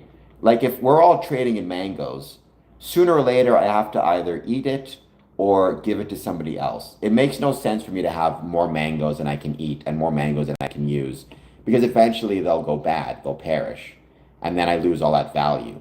So I keep enough for me to use and the rest I need to start spending. The thought that with money you can just hold on to it indefinitely forever, or at least value, you can hold on to it indefinitely or forever, it does cause a lot of problems, I think, in the economy. I mean, if the world's economy has crashed in the past, look at 2008, and seeds did not become the most valuable economy, but there's a validity to what you're saying in that physical things that are useful become very valuable. But again, um, if money had an expiration date on it of some sort or naturally expired, who knows? It might it might actually stop some of this hoarding behavior we see. Stephanie says gold. Some truth to that. They're not making more of it, but I don't know. My suspicion is if there ever was, I don't think there will be, but if there ever was actually a global economic crash, the type that Chris is imagining, then my suspicion is seeds, food, clean water are going to become the most valuable currencies. Medicine probably will become pretty important pretty quickly. Um, so, yeah. Dirty, what's the truth? But I think the other thing and the other true, like, valuable investment is going to be the people around us. Knowing our neighbors, knowing our friends, and knowing the people that we can rely on is going to be insanely valuable and insanely necessary. And if we don't have those things, we're in a lot of trouble, which is why not only will Freemasonry become incredibly important if there is a global economic crash, let's hope not, but things like Freemasonry is going to be something that could potentially prevent or limit the negative effects of a crash, right? If we don't want there to be one, and I don't want there to be one, then we need more civic engagement and more civic groups like Freemasonry. Don't forget to hit the like button, hit the subscribe button, super chat, comment. It helps out majorly, believe me. Okay, what's your favorite Halloween, Christ Enlightenment? No, Mayor Norios, I do not, because you are encouraging deviant behavior over here. True deviance with your mayonnaise and Oreos nonsense. It goes well. Off the top, any chance you think you can be at the Coffee Club Bulba on Friday? Because I'll be stopping by there. I can leave the coin for you. I'm going to get another one. It may have been returned to me by now. Who knows? I'll check. I promise to try it if I got 20,000 subscribers. Actually, 10,000 subscribers. I'm currently at 4,456. So there's a long way to go. But if you guys help me out, share this stream, create some more subscribers, I'll get there eventually. That's how much I care about you people. That's what I'm willing to do for you people.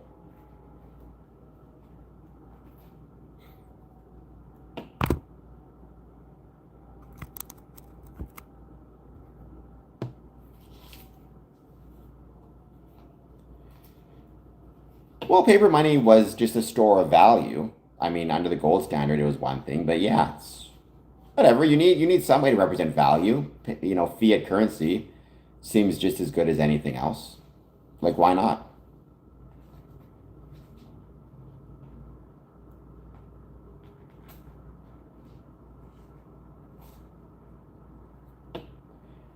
Dirty, you play that song for your mailman. I'll be here for a little while longer, not too much longer. I need to get ready for my movie club tonight, so I gotta watch the movie.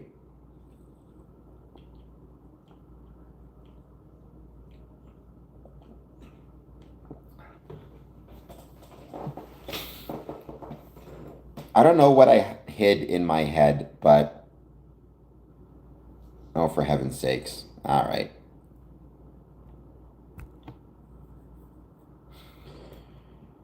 Well, there's always going to be the question, the debate between, a value of currency that is, let's say, oil, gold, timber, and fiat currency. But I think as a general rule, fiat currency is, I have no issues with it.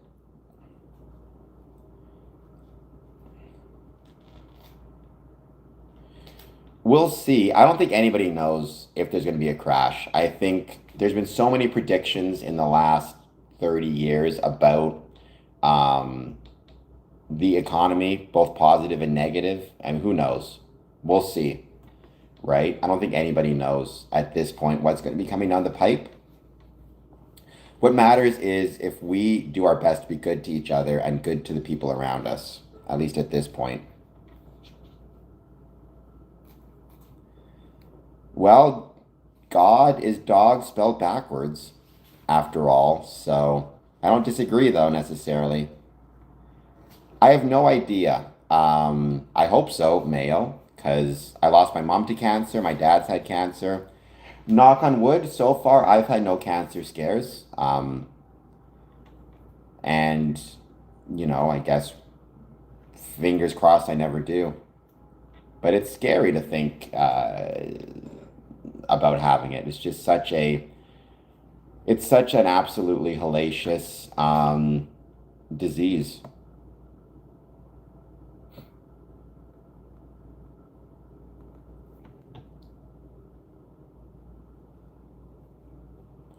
I don't think there are elites. That elites is one of those terms I hate because it doesn't mean anything. Like when people talk about like, okay, what is an elite and who is an elite? Um, I don't know. It just bothers me because nobody seems capable of defining elite in any meaningful way. Is it rich people? Is it politically powerful people? Is it people in media? Is it people like me? Based on the world population, I am in the elite. The fact that I have access to clean drinking water literally places me amongst, the elites of the elites. So I think you need to keep that in mind. Mayo, no, it's not, but fair enough. Um, I did take the vaccines. I've got COVID vaccinated, flu shot. I got the COVID boosters. I also got my hepatitis vaccines, yellow fever, and tetanus because I travel so frequently. And I love traveling.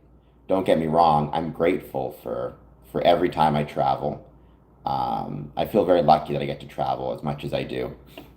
But I want to be vaccinated so I know that when I'm traveling, I'm not risking anybody's health, including my own.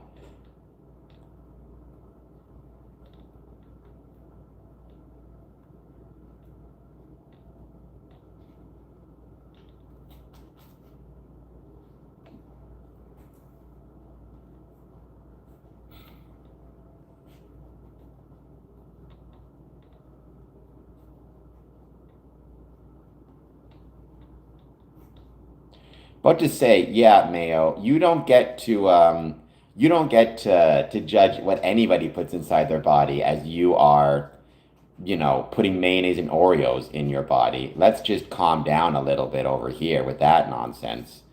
I mean, there's very few things I would not inject into myself if the choice is that or mayonnaise and Oreos. That sounds terrible. Just for the record. But nonetheless, welcome. Thank you for being here. Please hit like and subscribe if you're new to the stream. If you're not new to the stream, thank you for being here as always. Yeah, I would also not put ketchup on a hot dog. That is also a type of poison. In what world is that worse? No, sir, no.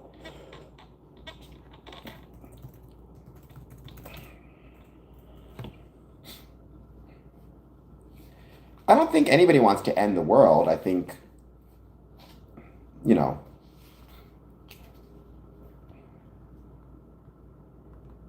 I don't think that's how it works. I think if the world ends, it's not going to be by intent, it's going to be by incompetence.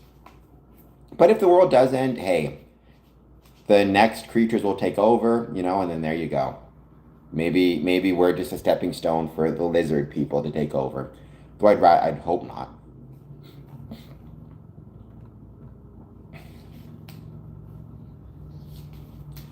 Noah, even if you take that literally, it didn't end the world. It just kind of hit a restart.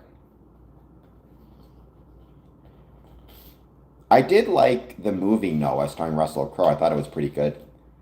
I think it's underappreciated a little bit. I like the start very much.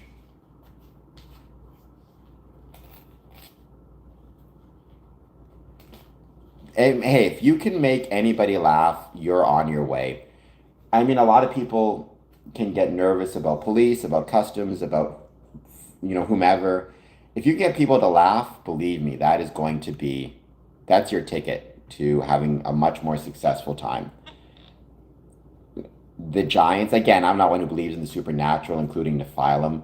I'm sure they were really big people, but I don't think they were a separate species.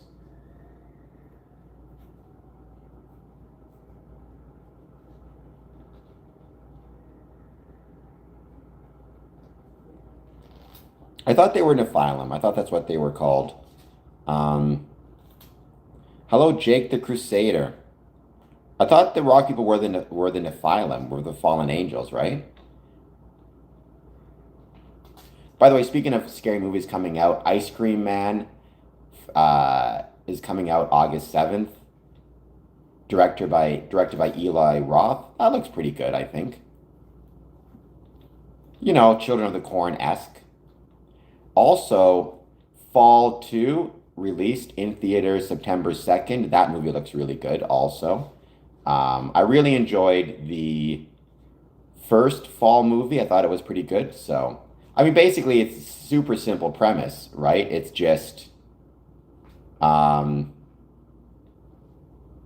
basically just people get to really high places and then people get to really high places and then cannot make it down safely. So it's a premise that you can basically do forever and ever and ever, but it's still a good premise. I'm learning chess, SHUBH. I don't play it well. I'm not that smart, but I'm trying to learn it. SHUBH. If you're new to the stream, please hit like and subscribe.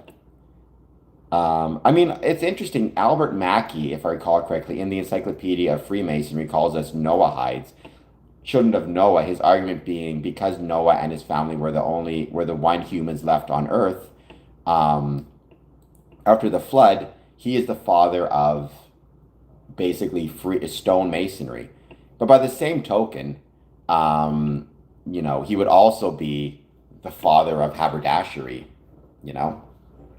It's just at the time, stonemasonry was the main way of building. Well, Nimrod, most people consider Nimrod the first Freemason. I don't think he actually existed, or first stonemason, excuse me, through the building of the Tower of Babel. I don't think he was a literal person that existed, but I don't know. Maybe he was, if he was a literal figure, like a real historical figure, then perhaps he is the first stonemason.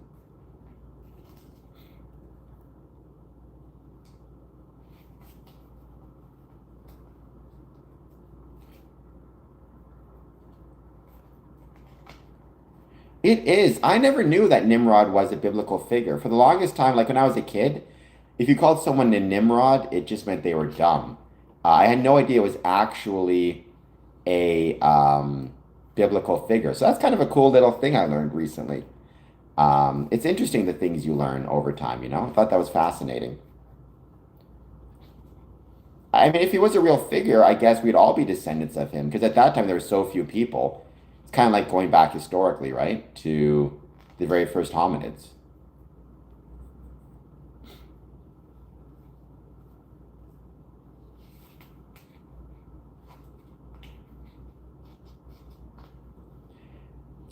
Stephanie, I'm not one who believes in that stuff. I don't believe in, for example, 13 families and everything that comes with that. I've always found that silly.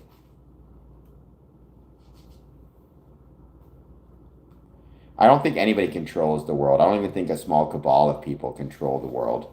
I think that's there's too many competing interests. Even though 13 families would never be able to get along with one another.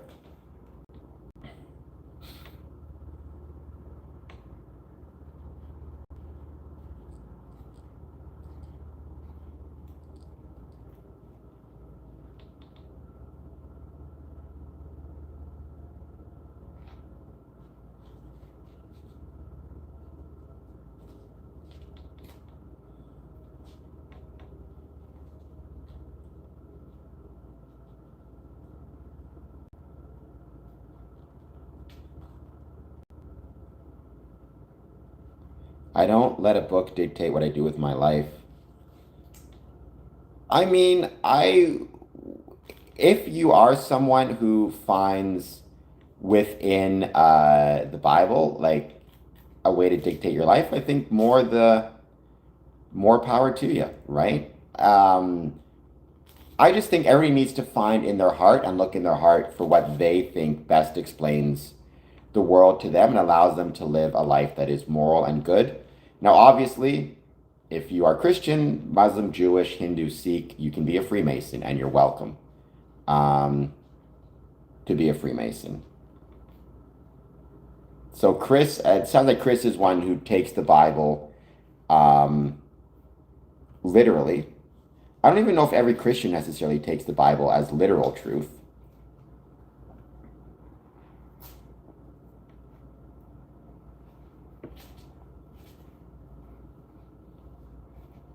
But when you say it's real, you must at least be a believer in the Bible, I think is what you're referring to, which is awesome. I mean, again, Freemasonry welcomes men of all different faiths, backgrounds, and beliefs.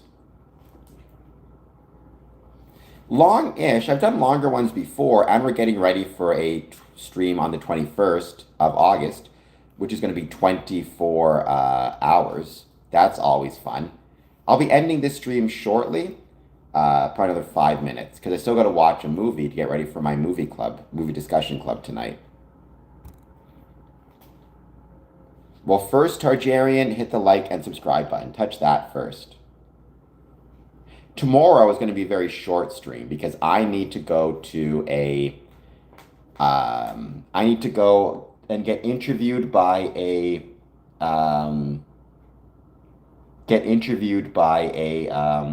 Kojiko television station, talking a little bit about being disabled and some of the things that the challenges and also the opportunities. Yes, I'll be back on at 1 a.m. And then tomorrow, 1 p.m., and then Friday, 1 a.m., and then Friday, 1 p.m., and then end until the next week. This weekend, I'll be in Chicago. There's going to be a Masonic barbecue I'm going to go to. I'm going to see some friends. There's some Masons who are going to be volunteering somewhere. I may stop by to say hello to them. It's going to be a lot of fun. Looking forward to it. Chicago, I've said it a million times, my favorite city in the world. I don't think there's any place that's better. So I'm kind of a child of 4 places: Transcona / Winnipeg, Ottawa, Windsor, and Chicago / Glenview. And I look forward to being back in what I consider to be my created home and a place that I love. Just take your time there in Oreos. Yeah, there's no rush. I haven't had a car forever, and I seem to be doing okay. It depends a lot of different factors. Do you have a family? What's your family like? It's a lot of different things that you have to think about when it comes to, amongst other things, vehicles.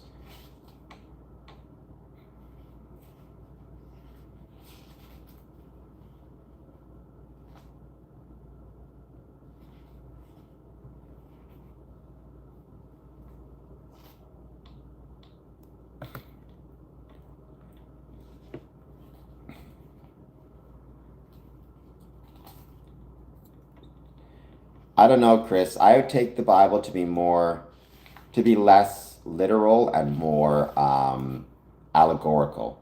But I mean, at the end of the day, as you know, if again, not to be a reviler of anyone's religious beliefs, that's the most important thing when it comes to Freemasonry.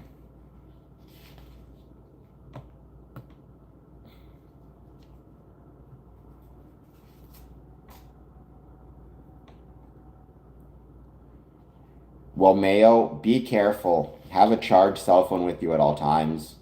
Um, Maybe go with somebody. If anybody's going in that same direction, you can go together. Um, well, I mean, it could very well be that there was a city and a town that burned down, and eventually the legend grew that it was this place called Sodom and Gomorrah. That doesn't mean it literally was, right? In the same way, we know and we've discovered that Troy was a real city in Turkey, modern day Turkey. That doesn't mean the Trojan War happened, right? That's the thing you kind of need to always keep in mind.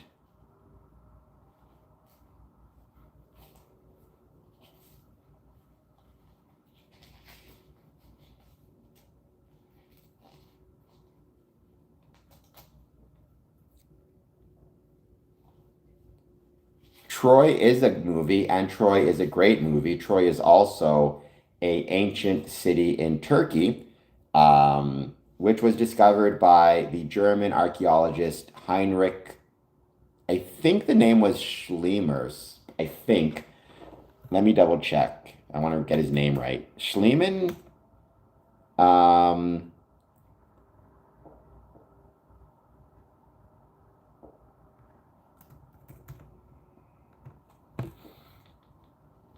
Heinrich Schliemann. I was right. In 1870. Um, So whether there ever was a Trojan War lasting 10 years, etc., no idea. But we know the city existed.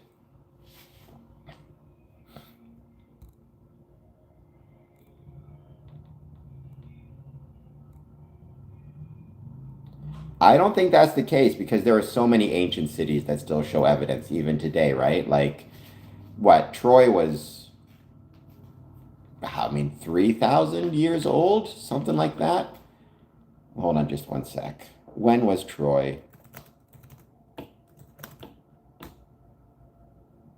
3,000 to 500. Um, right? Or Troy 1 to 5, 3,000 to 1750. With the Trojan War take place, with the Trojan War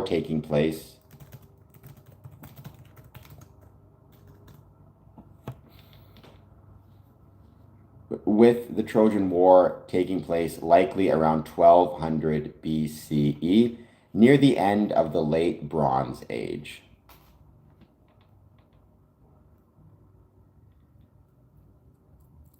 Where there's a layer showing fire-damaged, unburied bones and arrowheads, fitting the idea of the real siege or battle. While a real city of Troy burned down during this era, experts cannot prove it was the exact war from the poems or fought over Helen. Mayo, I don't know. I like to think that technology has generally been good to us as humanity. I like to think it will continue to be good to us. At least I like to be an optimist about technology more so than people. Chris, I will look that up, but not tonight or not today because I need to end this stream. I need to get ready for my movie club tonight. I will be back on, however, 1 a.m. All right, guys. I will see you guys all very soon and have a great rest of your day.